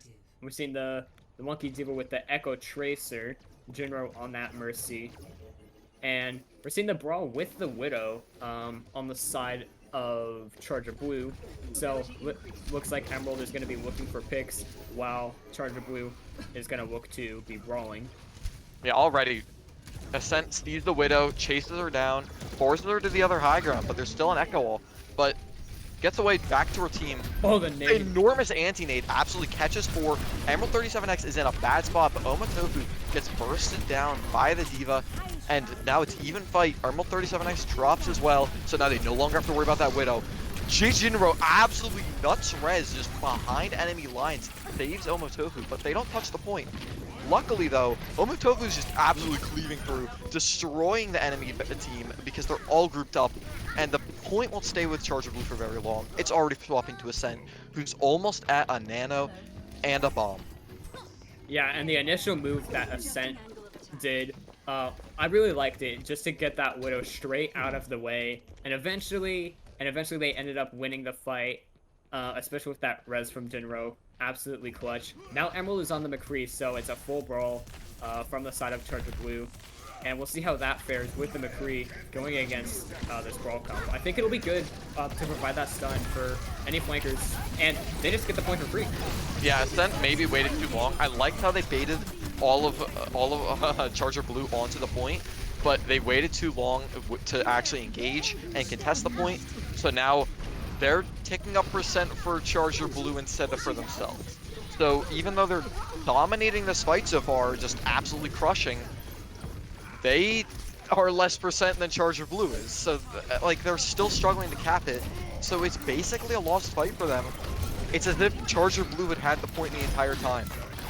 Yeah, look at this stall. MJ Reyes just now going down, and that's almost 50% acquired for UAH Charger Blue. And yeah, that was a long stall, very well played by them. And now they're almost at that Earth Shatter. RKO has the sound barrier as well. And now we're seeing Ascent setting up on the high ground. Can't really be seen. Bazinga all the way on the cliff side, able to just provide heals. Yeah, they're doing the same thing as before, but this time they're touching point in time. I like it. Emerald 37X just takes out Omotofu, but still, Omotofu bounced RKO off the point, off the map even. And now it's just a kind of scrappy fight, but that's what Ascent's looking for. As all of Charger Blue is on the point. Jay Jinbro again Nah, in bro. enemy lines. Get us a res off. Ah, okay. Empty Bleed goes down. It was just a baby diva. Couldn't get the remake off, which is, I mean, 250 damage is nice and all, but you gotta get it off, almost. and he just couldn't. But still stalling. I thought Ascent had already given this up. Bazinga's on the point, stalls it out for long enough to get them to 64%. But like we saw, well, not first fight, but that fight where Charger Blue just took it. They had the point. They're still even in percent. They're even up percent, even though Charger Blue has been winning more fights. Or no, sorry, Ascent has been winning more fights. Yeah, up to 72% now. And Charger Blue, they have ultimates to work with, but so does Ascent. They can apply that nano to Omotofu to allow them to go as aggressive as they want to. And even Not Vix aggressive. now. Well, Yeah, yeah. Omotofu gets caught out without the nano available to him. Kind of LOS his healers. And Nano Baby Diva going in, empty bleed, gets the Nano remake kill on MJ Reyes and the BAP. Absolutely dominating. You never see it until now. This recent update is so beautiful. Paka though, with a just absolutely insane Death Blossom coming out, trying to clutch it up. Fontu's still on point. With an Ana, it's just a 1v1 between him and Emerald 37X. Takes him out. MJ Reyes is coming back to point. He's an absolute menace. The Chad of himself. With the rest of his team, the BAP and Lucio, Fontu takes himself out with Pulse Bomb, and it's a struggle for Ascent. It looked like they had that point, but suddenly Paka showed up. Death Blossom got 2, and then he was able to take out Omotofu as well. Yeah, and now the Immortality Field is out from Hono, but it's still looking good for Charger Blue. They take out Omotofu, and more picks going their way, and no one is left to touch, and that's the first stage going to UAH Charger Blue. Yeah, not exactly what you want for Ascent. It was unlucky, honestly. They mistimed their engage onto the point, gave up the point on accident, and that really just played into UAH Charger Blue, allowed them to just tick up and eventually just have the percent advantage, undeservingly, honestly. They got pretty lucky with their stalls and everything. Yeah, but bro, the remake kill. The It Nano just didn't remake, work I'll have out. you know. Yeah. 1.5 times damage. It's enough to take down the Reinhardt, who was not full, but certainly above half. Yeah, and now So we're now we seeing see the something double different. brawl, yeah. The double brawl, no longer the monkey. Empty Bleed on the Rhine with Omotofu on Diva. Yeah, and Ice Manta is on the Orisa. And look at them, they're holding the high ground. Now they're gonna take a teleporter, while Hono is already down, and the rest of Charger Blue is just so low. Yeah, Empty Blue was already on the point, ready to swing on that teleporter when it came out. So it was just a late TP that Empty Blue died for it, but still got 60 to ult and just absolutely put, like, I mean, 85, getting 185 damage swing off on all of the enemy team is pretty good. And taking out the BAP is enough to win it. So now they're swapping off the Sim, they're going to this Kree, but they still have the Orisa. I'm not liking the Ice Manta on Orisa right now because it's just going to be a struggle. And Omotofu can eat all the pulls that he goes for, so they still have to push into point, and without the Sim TP, they're not going to be brawling as close as they might want to. Pick out the boom, fix it! RKOV. That was just an interesting positioning by Ascent. Oh, And he gets a another. 4th. Okay, Oh my God. RKOV, you can calm down. Holy, that was so Ascent. From what we've seen so far, they take these very backwards angles. So as soon as they capture the point, they stand back. They don't want to fight close. They want to play behind the point, as basically using it as cover, I guess. But on this map, there's a big cliff next to you, and when there's a Lucio on the enemy team, he can just kill 4. So it didn't work out. Yeah, not really a place you want to stand. When Lucio is there, the windows are out, but UAH Charger Blue, they take better advantage of theirs, and that's an instant fight win for them. That was won in a heartbeat. Yeah, I barely even saw where the windows were placed before they just absolutely destroyed all of Ascent. And here we have it where, I mean, Ascent's struggling to really build up their ultimates. They won fights, but the first fight that they won, it was basically just Empty Bleed taking out an early pick and them cleaning up. The fight that they just lost, was really rough because it just allowed all of UAH Charger Blue to build up their ult. And now Omatofu goes down to Deadeye, and they're down their Diva, and they have to walk through all this open area. Empty Blue makes it, but Lamp's down, and he still has the brawl on point to win this. Yeah, another supercharger is out from Ice Manta. They can just chill out on this point, and Omatofu gonna get knocked off the map. That's like the 5th viral kill for RKO on this round. And the flank shatter from MT Blee. Empty not Blee, from more like MT Blee. MJ Reyes comes in, just flanks, surprises Empty Blee, and it's final fight. JG Dre used the B on that fight after MT Blee died, which is just unfortunate timing. And honestly, it was probably going to be a lost fight either way. So now they're walking in, they have the bomb plus freeze. They should be able to win off of that if they use it correctly. Edgy absolutely gets the freeze value that he wanted, but MT Blee gets cut with J Jinro, and already it's they're down 4. It's very rough for Ascent now. It's just Bazinga trying to touch and he can't make it. Yeah, it looked good for Ascent at the beginning of that stage, but unfortunately, it didn't work out. And Charger Blue, they managed to break through it, and you know, oh my God, look at this. Yeah, I wonder what this is. I I wonder. He got flashed too. He was 30 HP. You could have punched him and he wouldn't have been able to get it off. But unfortunately, Ascent was not there for it. They weren't ready, and he got 4. Yeah, he got 4. But that's just. I hope that Ascent will see this. You know, I know them personally. From that interview that we just had. I think that's the first talk I've had with any from Ascent. But you know, I know them personally from that. Yeah. And they're an adaptive team. They see this. They realize, okay, I know what we lost about. I saw that we were playing very far back. We didn't touch the point at times. We played a bit maybe too passive, and we're gonna recuperate. We're gonna come back. We're gonna push harder, and win the next 3. It's not gonna be a 3-0. Okay, it's gonna be a 3-1. Tragically, ruining the scoreboard. But it's all right. It'll happen. It happens like that. All right. It's unfortunate. Right. So yeah, map 2 coming up. Gonna be hybrid. We'll see what Ascent ends up turning to. We'll see if there are any changes in strategy after the short intermission. Yeah, we'll catch you after a short break and be right back with a hybrid map.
Okay, we're back. Coming in for Ascent versus Charger Blue on Numbani, the forgotten about hybrid map. I forgot about it. Some of the players in the match might have forgotten about it. Honestly, it's just the map that you don't play Brawl on, so people don't really like it as much. It's not as interesting to some people. Yeah, we haven't seen too much Numbani, so it's pretty easy to forget about, in all honesty. And this is Ascent's map pick, so I assume they'll want to switch to some sort of dive. We did see the dive comp on Ilios Ruins, and it did work for them a little bit, but unfortunately for them, they ended up losing that round. But it could work, seeing as Numbani is overall just more dive oriented. Yeah, and I mean, we talk about forgotten. Something that we've forgotten about just a little bit is our sub giveaway. 3 more subs, and it's an actual giveaway. There's no giveaway until we get 3 more subs. 7 out of 10. Make it 10 out of 10, and it's a free Rogue Energy starter kit for any one person in chat. Free stuff. Come on. Oh my god, free stuff? A free Rogue Energy starter kit with a shaker and 5 flavors? Holy! Oh, it sounds like you're reading from a script there, but I know you wouldn't have taken notes. That's a bit too intense. A bit too, I don't know, a bit too much for you.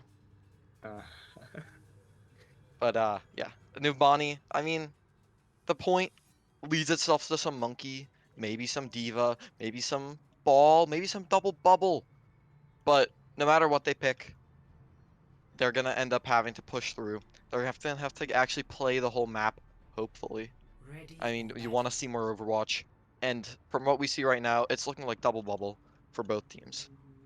Yeah,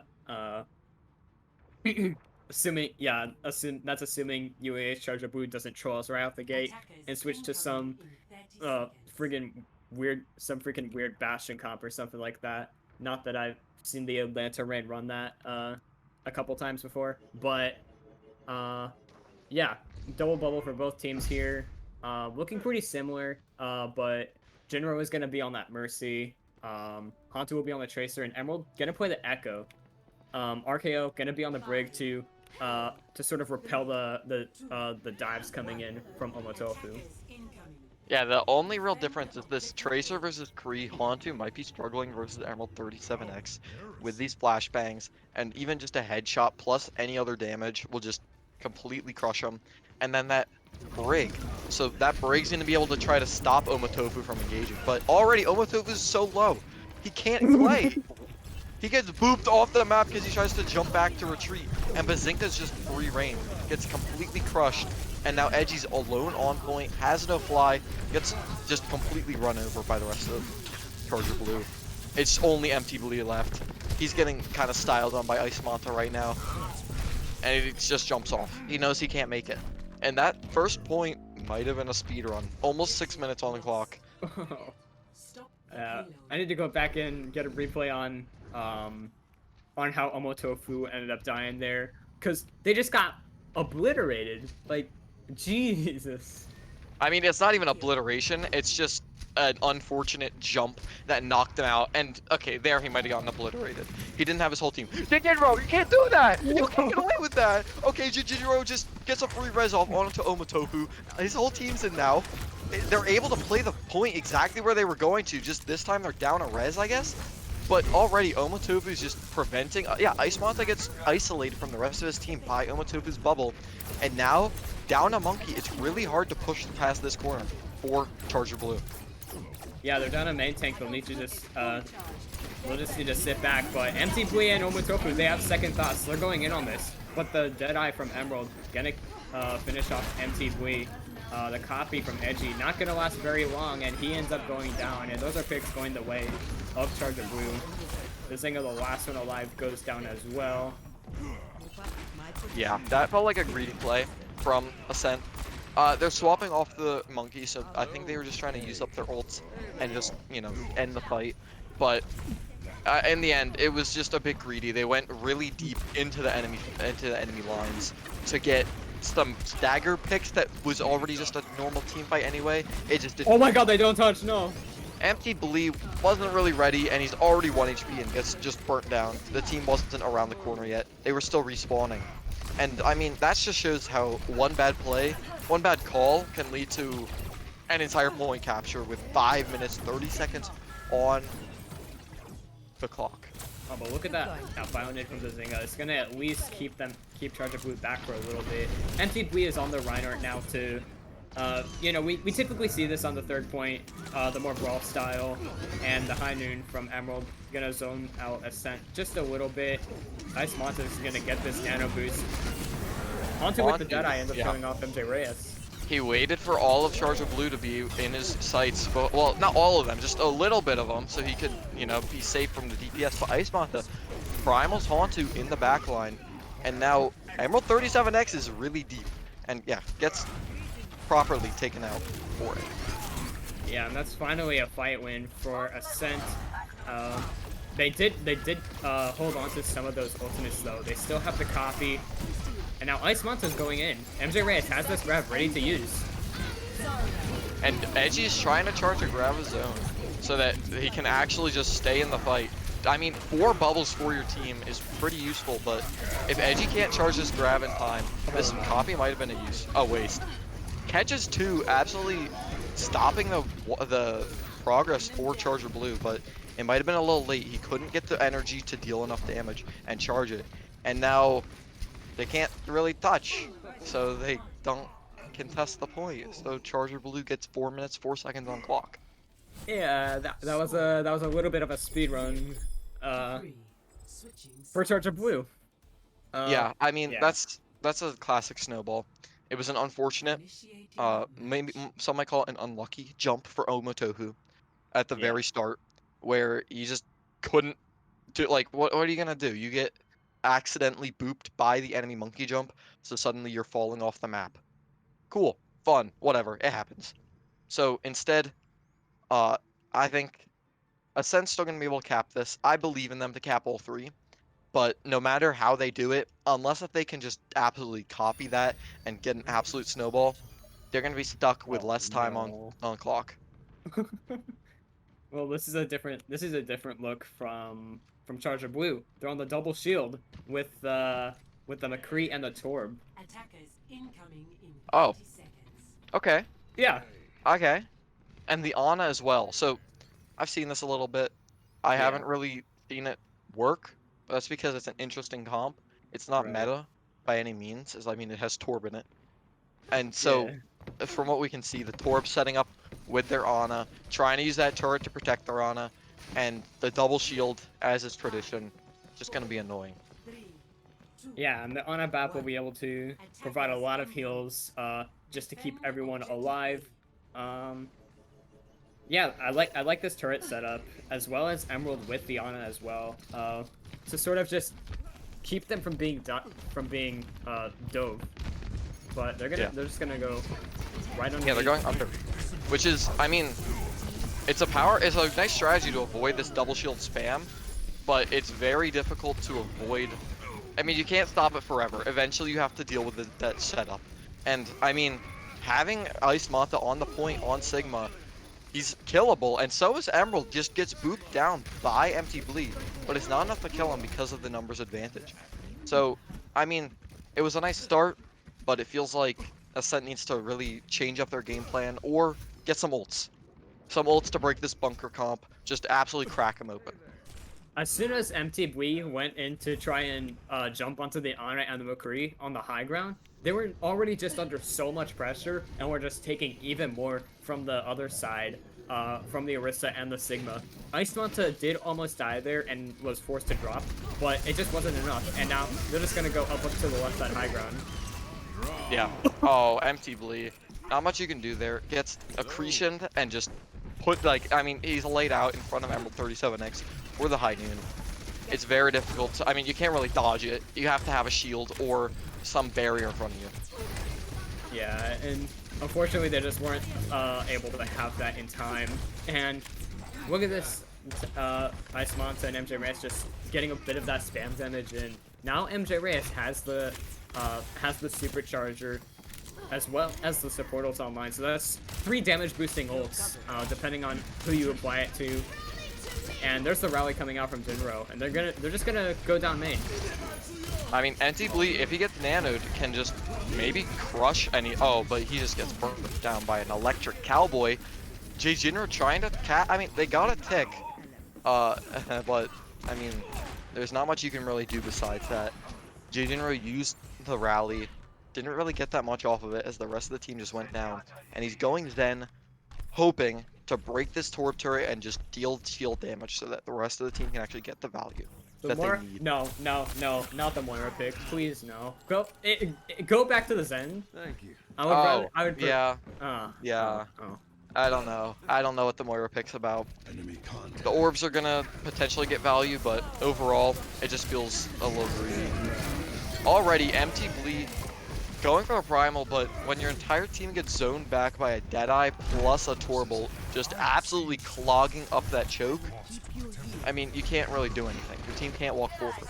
Luckily, Haka gets shot down very late. Please Ascent, back up, recuperate, set yourselves up for a nice clean fight while they're down their Torb. And then, cap the point, cap all 3 points, and win it, I believe. Now MT-Blee gets the nano after taking so much spam damage. Ice Manta already almost at another Graphitic Flux. Jinro is down as well. The supercharger being committed. Ice Manta finding 2 picks. There is a bit of an opening though as one of the supports is down, but that turret is going to finish off Hantu. No supports now though for UAH Charge of Blue. It'll take a little bit of time for them to get back into the fray, but Charge of Blue is still finding these picks. Ice Manta chasing them down. Yeah, now they're forced onto the ball just to touch. Hopefully MT-Blee won't go early, but Coalescence plus Grav plus a Visor. I mean, the Grav's going to be difficult because Charger Blue is playing very smart. They're split up already by like half, and then there's a split up even more between each other. But yeah, MT-Blee gets the touch, already very low. Has the touch again, but it's going a long way. Barely gets it with the help of Jay Jinro. And oh, the Nano Torb! Has yet to use Grav. Catches Ice Manta in it, but it's way late and just doesn't get any value. Well, Ascent was trying so hard to just find answers to that double shield comp, but they just couldn't get anything out of it. They made switches. They switched up the DPS line. They tried to change up the support line. I don't know what the Moira was for, by the way. I would have preferred the Zen so that you at least have a bit of range, shield pressure, and that Discord Orb to amplify that damage onto certain targets. But I don't know. It just looked like at the end there they were getting a little bit lost. And yeah, Charge of Blue going up 2-0. I feel like in the grand scheme of things, Nimbani, that first point, I mean, there's double high grounds, and you can only really walk up to one of them. Right. Otherwise, you need to use your monkey jump to get up to it. And when the enemy Ana is set up there, the enemy Kree set up there, you have to go really deep for it. And I feel like Ascent just wasn't prepared to really have that split attention and set up properly to really break down that bunker comp, because it wasn't just all 6 stacked on top of each other. It was 3 or 4 on one side and 2 or 3 on the other side, which just made it very difficult for MT-Blee to get that cleave, that monkey damage off. Yeah, very rough for Ascent. And yeah, they just couldn't find an answer to it. The double bubble just didn't work out for them on that attack. And a pretty dominant Nimbani going the way of Charger Blue. And that was Ascent's map pick, by the way. Now they're picking an escort map. It's going to be Ivana. We're gonna see what they roll out on once we get back with a short 3-minute intermission. Yeah, we will see you very soon for this map 3. For the reverse sweep, by the way, the same for Ascent. We'll be back very soon. See you there.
Okay, we're back.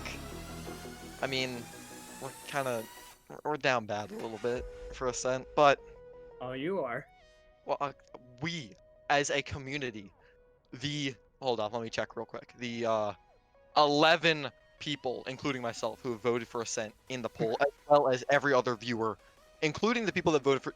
Let's be real, the people that voted for UAH Charger Blue are just looking for channel points. They don't really believe they're gonna win. They actually believe in Ascent anyway. Okay, so we're down bad right now, but it's okay. We'll get the 3-2 reverse on this Havana map. But first, we have to thank our very lovely individuals in chat, like Iceham Jello and Jump Penny, who have gifted subs to the community this stream. And let's not let that go to waste. 7 out of 10 is very close. 3 more subscriptions of any kind, and we get to actually give something away. The Rogue Energy Starter Kit with a shaker and 5 flavors of your choice. We got to get there. Don't let their things go to waste. If we've already gotten to 7, why not push it to 10? If we don't make it this stream, we're going to have to reset next stream and get another full 10. And that's just unfortunate. Yeah, it'll be a Initiate. long ways to go. Once we have to reset that. And in case if you missed this match or the one previously, from 4-3 Havoc versus 4-3 Riot, you can go back and watch those at 413e.com/YouTube. We are trying to we're trying to get the subscriber count up on that channel to get it up and going. So any support from there would be greatly appreciated. And now we are going into Havana, the sniper map, the infamous sniper map. And now, looking at the comp from Ascent on this defense, what do you think? So I mean, I don't know if we expected double shield, but it felt like double shield was gonna happen. It's just Havana, and that happens. I mean, you can do the close hold, but Ascent hasn't really been that interested with Reinhardt, honestly. It feels like they've been straying away from it as much as possible. They didn't go to Kings or Blizzard World because those are more Reinhardt maps, and they came here to Havana, which is just here to kind of melt down the Reinhardt. And I mean, Zen spam is not to be messed with. Yeah, both teams are going to be running the Zen here. MJ Reyes is going to be playing the Reinhardt with the Widowmaker and the Torbjorn for the DPS. Same support lines. This is going to be rough for MJ Reyes. He's... Oh, well, I guess that'll take a bit of pressure off with Just Shadow caught going without down. a shield. Yeah, Shadow's going to be going down there. MJ Reyes, he did a good job of keeping his shield up. No visible damage as of right now. But he still has to be playing around this cart. Then when he sees the opportunity, he can go in.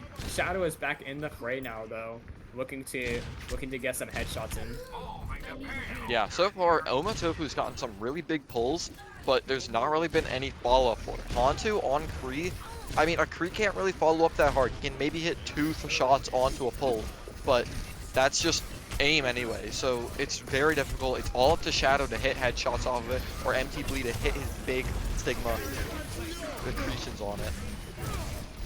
Yeah, now picks are going both ways. The window came out from Hono before they went down, but Emerald with the damage amplification ends up finding Omatofu, and this is looking good for Charger Blue right now. It's just Shadow on the point with with MT Bleed being zoned out. Baka finding the last 2 picks that allow Charger Blue to cap the point. Yeah, so that was a very difficult situation where they just kept, all of Ascent just kept getting pushed back. They couldn't really stop. They didn't contest the cart, basically. So Charger Blue was able to keep pushing it. The Torb spam broke their shields. Emerald was able to get a pick off on Shadow, who's now on Genji. Just trying to contest the Widow, not having the duel, just here to just dominate. And a big supercharger just forces Charger Blue to stay in back. But I mean, when the supercharger breaks, they don't have that enormous damage boost anymore. It comes down to their other ults, like a Gravitic Flux, but just gets absolutely shut down by the Transcendence. And already J Jinro is just completely dropped. Doesn't have the Transcendence of his own to survive. Yeah, that Flux as well from MT Bleed didn't really get anything because that Transcendence had come out, and now Bazinga gets dropped straight to the ground, and picks it once again are going the way of Charger Blue. Yeah, Hantu tried to clutch it up with a High Noon, but I mean, you can only hold High Noon for so long versus a Zen, versus a Torb, and even versus a Sigma who can just eat everything or shield you off. So he had to release it and didn't find anything. But Bazinga gets the big pick, but it's not going to matter too much because Hono is going to be able to just respawn close. Yeah, and Ascent looking a little bit scattered right now. Now it looks like they're backing up, just looking to hold this corner, get some spam damage in, break down those shields. But Charger Blue, they do have that window ready to just force them out completely.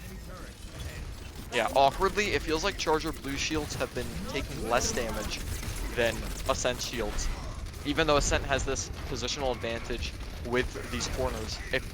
This is the first time I've seen MJ Reyes' shield break, which should be good, because now he's effectively defenseless. He can swing on an Orisa, but it's not going to mean much when she fortifies. And he's just jumping off the map. Okay, he's thirsty. He knows the fight's over. Maybe he's swapping off a Reinhardt. Even though he has Shatter, he might not think he'll get the value.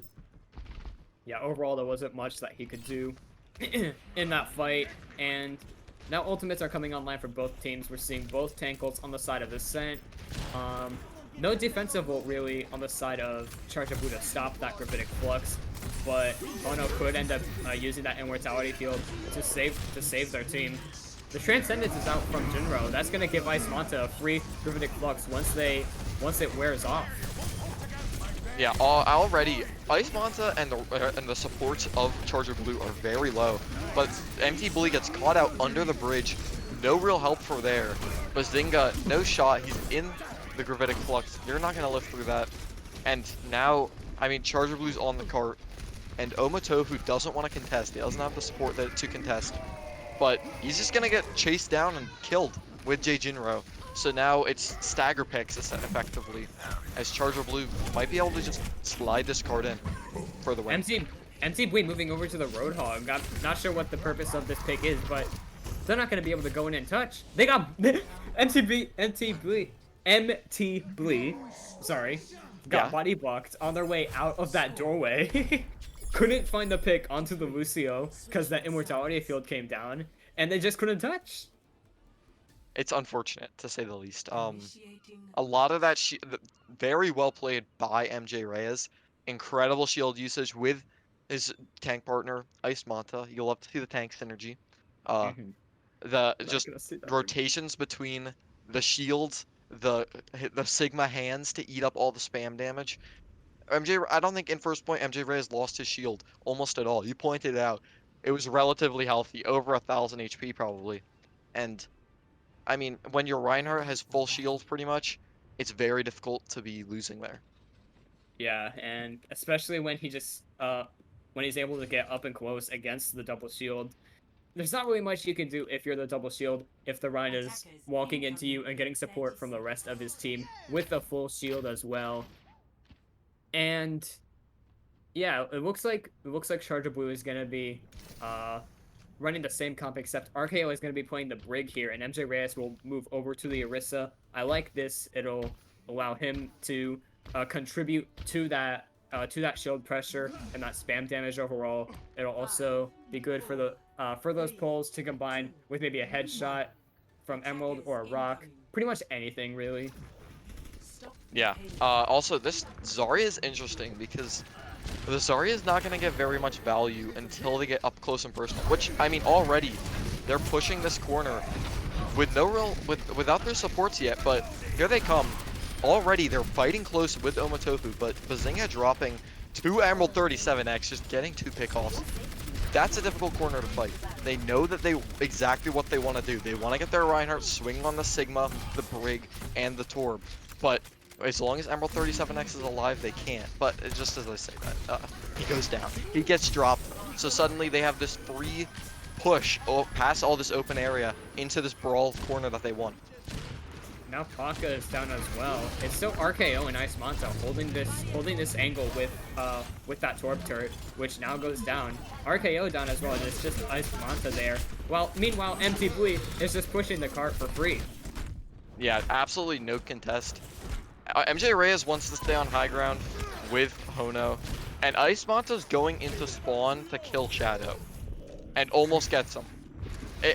He's still back there, by the way. Ice Manta is in enemy spawn, all the way behind, and so is Hono, just completely behind. Like, it's a pincer, and it's an awkward one, but it's still working. Where MJ Reyes just completely went on a flank with Ice Manta on a completely different flank. It worked out, and I mean, it was weird, but it wins. The grab comes out from MT Blee. They do get MJ Reyes with it, and the Gravitic Flux. Not really gonna find any kills there, and it's just the Torb turret with Paka. Paka does have this Merton core, but he cannot stay alive. He gets caught out by Hantu, who is holding the high ground with Jinro. Hantu's looked really good on this Hanzo, being able to just headshot Emerald and Paka, allowing the rest of his team to push up without the threat of a headshot or the spam damage. Just, yeah, raining down from above, the Dragons to split them away from cart and be able to push it in, hopefully all the way. Yeah, looking like it. Paka's not able to contest, and neither is Emerald. Yeah, Paka ended up committing that Molten Core in hopes that UAH Charger Blue would be able to contest in time. Both Emerald and Paka just beeline to the point and couldn't make it in time. And they're just going to have to set up for a second point defense. And look at this, I like this from Ascent. They're already taking this high ground. However, they'll have to wait for the rest of them to sort of set up the Yeah, Now- both these teams have swapped through the brawl, which is, you know, not exactly a Havana staple, but in second point, it works out. These high grounds are accessible by both teams, and it just becomes a straight line battle. But MJ Reyes pushing up, allowing Emerald to just rain down, shoot, charge up his high noon, and hopefully just trade off high noon, kill something, maybe the BAP, and win the fight. Now the grab is out from MTV, and it catches quite a few, but not going to find anything. That Immortality Field as well from Hono, just to ensure the rest of the team stays alive. And now picks are going the way of Charger Blue off of it. That grab really not getting the value that they wanted it to get. And that's Ice Malta cleaning it up in the kill feed, finding 3 more. And yeah, that's the fight win for UAH Charger Blue, and they'll be able to stabilize here. They'll have these support ults online for next fight, and using this window on the high ground can be very valuable, because you just have a view over all of this area, and it's gonna be, and it could be rough for Ascent to try and push into it. And there it is. Yeah, already. Omatofu gets caught out halfway, luckily survives, pins away with the cover of the dragons to try to survive. We have a Lucio 1v1 going on, but they back off. They don't want to finish it. And now Omatofu's just trying to regen his shield, not die. And I mean, it's a low ground battle now with Shadow on high ground, just raining down and haunt you all the way behind. Yeah, and there's the window from Bazinga. Bit too far forward, I should say. Now that Immortality Field is going to come out, as well as the sound barrier from both teams, as that self-destruct comes in from Ice Manta, does kill off that Immortality Field, which could be big. That Graviton from MT Bui is going to kill off RKO. And it's a very scrappy fight, to say the least. MT Bui in a 2v1 situation against Paka and Ice Manta. Now he's going to be backing up here. Omatofu didn't expect the double flank from Emerald and Hono with the window out of nowhere. But luckily, MT Blee still very high energy and is able to clean up these kills from the people that also ignored him. So like, this entire game has been just complete flanks from both teams and then forgetting about the flanks. So it just becomes a complete fest. Yeah, now the tire is going to be coming out from Paka. Going to be going all the way around the left side. They do spot it though, and MTB is able to track it down and melt it. Now the High Noon is going to be coming out from Emerald. Not going to find anything either, as Omatofu with the window and the fire strike, I believe. And he's going to find 2, and now Ascent is going to be able to comfortably push this payload into second point. Yeah, I mean, capping second there, very nice. They didn't get contested very much. Empty Blee got some free cart push, and I mean, destroying Tire was very nice. Dodging High Noon and just getting a big window fire strike, which is what they were planning for. Ice Manta just wasn't ready for it, and they were able to pick it off. And talking about picking it off, RKO gets shot down by Shadow, who, I mean, the double sniper Shadow Hantu might be able to just completely crush. With this grab dragon, what I was expecting, we haven't seen it until now. It feels like maybe MT Blee and Hantu have just not been ready for it, but now they got their ults in rotation properly, and they were able to use them both. Yeah, great combo. That's a lot. That's gonna allow them to buy a lot of space here, and just move this payload up to the next corner. I don't like the Junkrat pick here for Paka. You're going against 2 snipers on Havana third point. Emerald does flip over to the Widow though, to maybe put some pressure onto those snipers. There's the bomb coming out. It's gonna find the Immortality Field and Shadow, and that's gonna leave an opening for Charger Blue to push right back in. Yeah, that bomb, I mean, there's no real cover for any of the attackers. They're forced to use the Immortality Field, and Shadow tried to just run away, but couldn't. And now Bazinga's behind enemy lines, trying to hide. But, I mean, hiding isn't exactly what you want here. You want your Baptiste to be able to heal your team in spawn and really push out. But instead, he's just taking a 1v1 while not really getting that much value. If anyone from Charger really notices him, they're going to be able to take him out. And he's forcing card. And he's 1v1ing Emerald. Now, please win that. Please win against Emerald. Take him out. Bap versus a Widow on the cart. Can't get it. Gets shot midair, but was able to draw enough attention from Charger Blue that they turned around, started running back, so they were getting shot in the back and got taken out. So Ascent pushing in final fight with a beat, takes out Emerald. There, you love to see it. no more DPS for Charger Blue. And even in overtime captures all that they need for Ascent. As long as they get it into the point, they're going to be able to keep playing. Yeah, and here come ultimates coming out from both teams here. A little under 3 meters left. Now the Sound Bear is coming out from Jinro. Hantu finding picks left and right. Paka on the Junkrat finally ends up killing off Hantu. Somebody had to do it. He's about to build up that Rip Tire, and now there's a lot of members of Charger Blue on the point, and this is gonna look to be theirs. Yeah, Havana third. I mean, it happens. Havana third is one of those points where, you know, you get like all the way and it looks like you're gonna win and you get those picks, but then suddenly there's someone on the point and you're down a player and that player has to walk like all the way, you have to walk uphill 5 miles just to get to the point and keep playing. But instead we ended up with the complete stall as like it happens, you know? Yeah. Yeah, Havana third point is just every negative adjective that you could possibly think of and visualize it. So, yeah, that's going to be UAH Charger Blue taking a 3-0 win over Ascent in a pretty convincing fashion.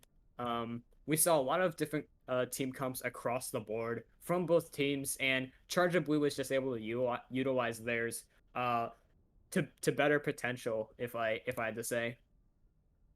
Yeah, it comes down to, you know, team play and overall just even individual play. There were those times where Emerald was able to get those snipes off and MT Blue was able to just, I mean, not able to, but MJ Reyes was able to just get one up on MT Blue. Yeah, and now we're gonna. It's not time again. For these matches, we're gonna need to think of an MVP. What are your Everyone's favorite thoughts? part. Everyone in chat's favorite part where we get to say, "Oh, we like this player." Honestly, um, like I said, I'm pro Ascent. Uh, still pro Ascent. It's very difficult for me to say anyone from Charger Blue's name because I might gag.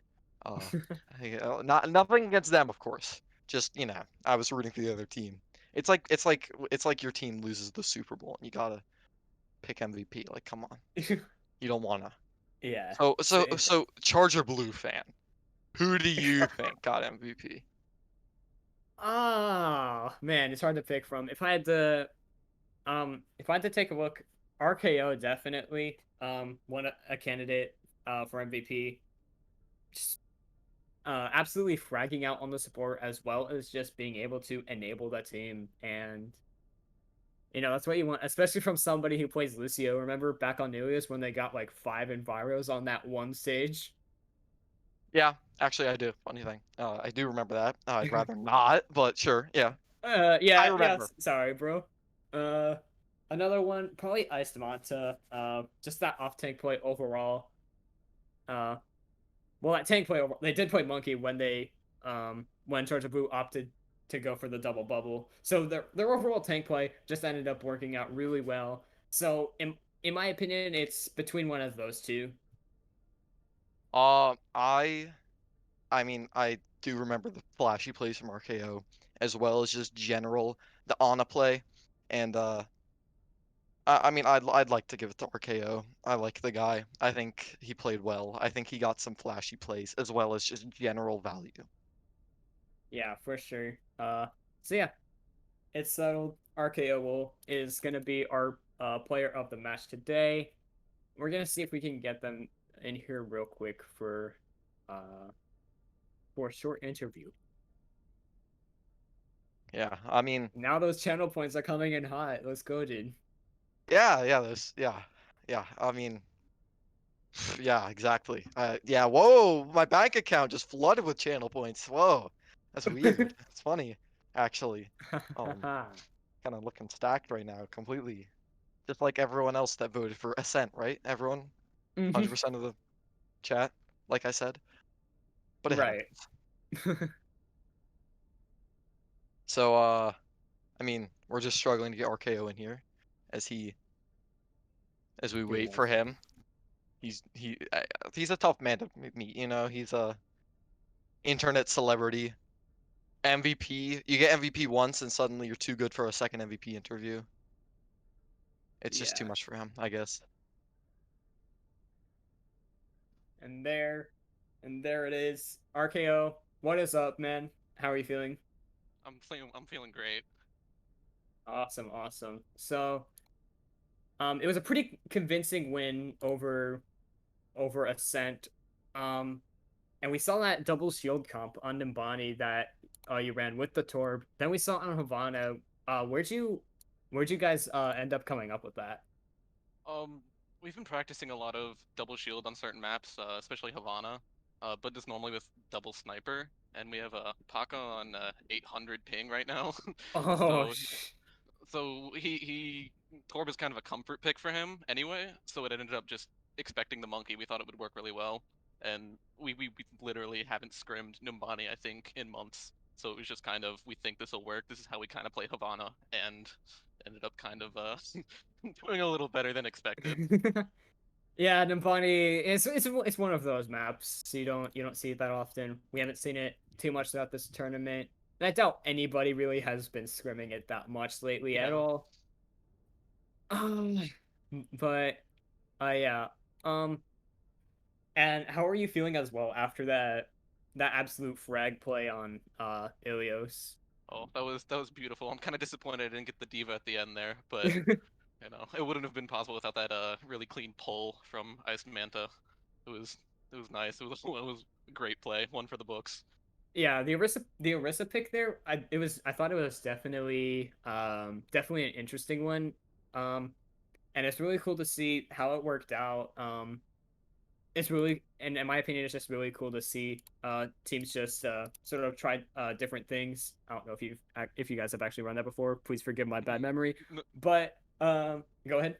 no, it's something that we kind of came up with on the fly when we played against Mm, West Virginia, and since then, especially like in Overwatch League this week where Ryan is banned, it's been kind of obvious how good Orisa really is, and being able to yeah, combo him with that Ryan, I think when you have point control, it's just really clean, and it's kind of yeah. yeah, That yeah. And who would you say on your team helped like enable you the most?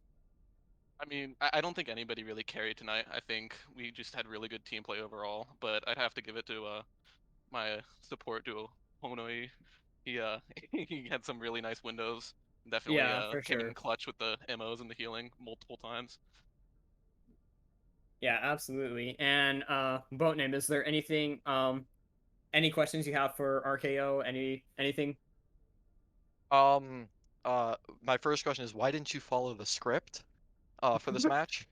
It said 3-0 the other way. You might have read it wrong. You might have had the paper upside down.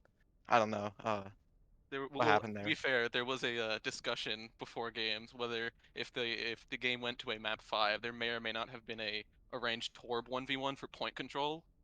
That's what I For want map to see. 5, but we unfortunately didn't get there. Unlucky.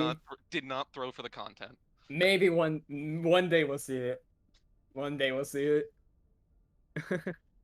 So, Yeah. yeah, RKO. Thank you for the interview. Congrats on the win. Go celebrate with your team. GG's tonight, dude. Right, thank you. Thanks for having me. Yes, sir.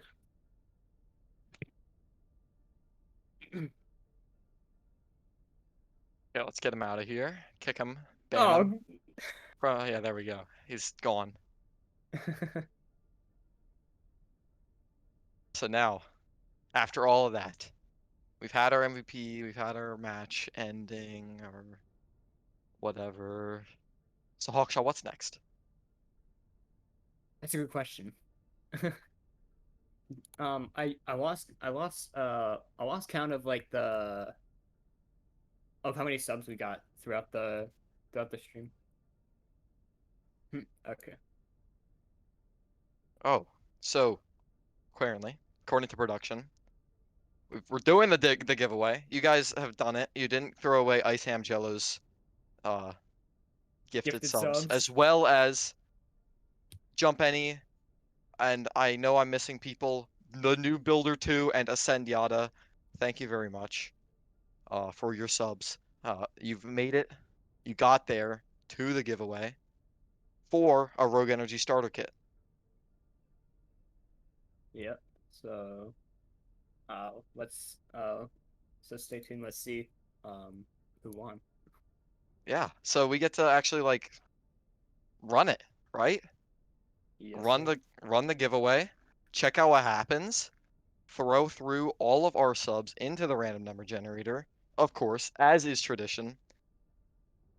And let's wait for a second for the result. Whenever production gives it to us. Okay. We've heard. The results are in. We've gotten our victor. And it turns out Dak is 7 from Havoc, by the way. Havoc player, by the way. Just so you know, 413 Havoc. Check it out. We're kind of a good team. He won the giveaway for a Rogue Energy starter kit with 5 flavors of his choice. Thanks to everyone in the chat for their subscriptions, their gifted subs, their resubs, their prime subs, everything. You got to this point. And remember, this is not just a one-time deal. This is going to stay. This is our sub giveaway that we've done and we're going to keep doing, as well as our follower giveaway at 500 followers and our channel point giveaways. If you ever get to your 150,000 channel points and you get to get your own Rogue Energy starter kit, just like Dacus, you get to feel good. Yeah, absolutely. And we are a little not too far away from that follower goal of 500 followers. So stay tuned for that. Again, it'll be the free Rogue Energy starter kit, like the one Dacus just won today. So yeah, stay tuned for that. Yeah, so that's all that we actually have for tonight. We had our 2 matches.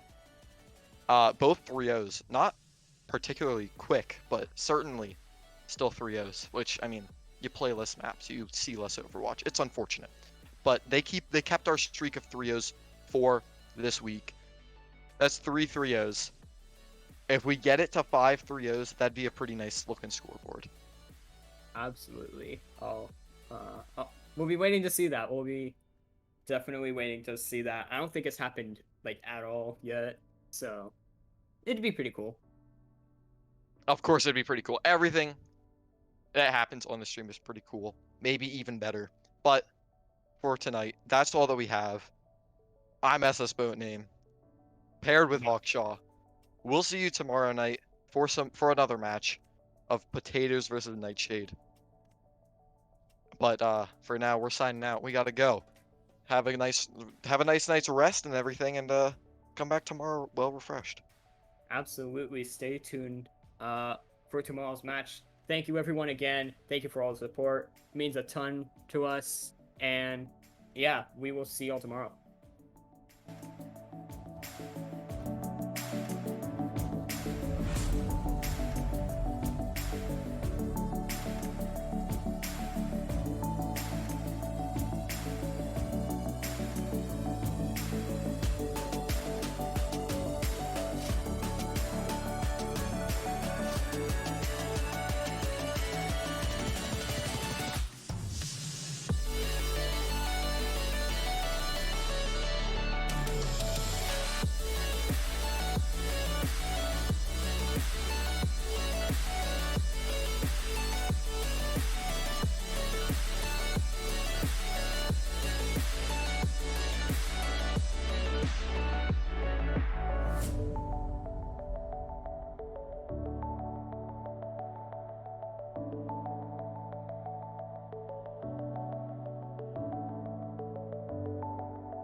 everybody, welcome back. 4-3 CS. We have another exciting match. I'm Jump Penny with my partner Hawkshaw here. Very excited, guys.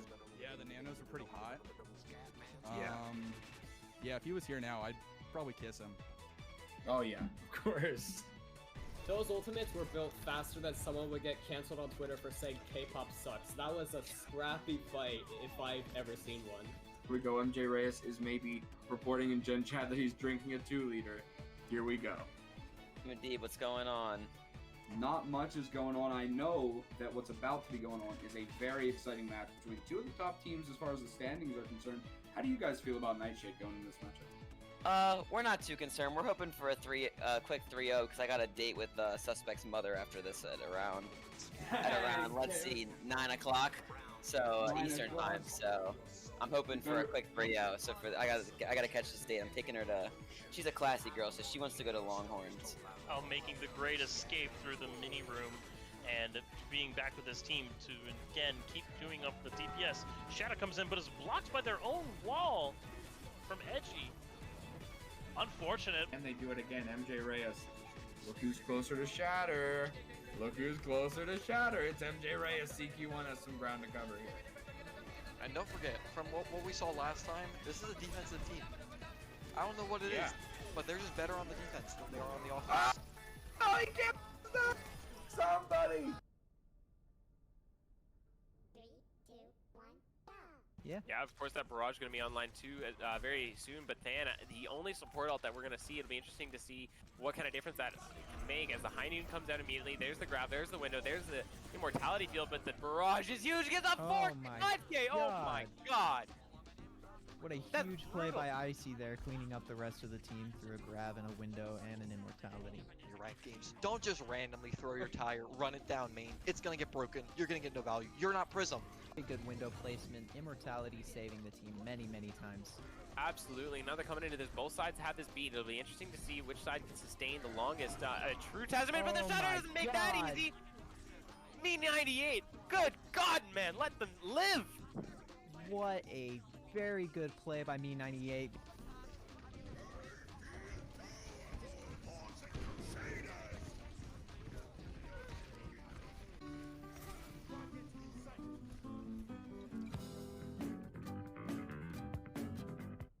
Honestly, I don't like the taste of coffee. It's not my favorite. And even the people that I do know that like coffee, they put so much sugar in, it almost seems nasty. That's me.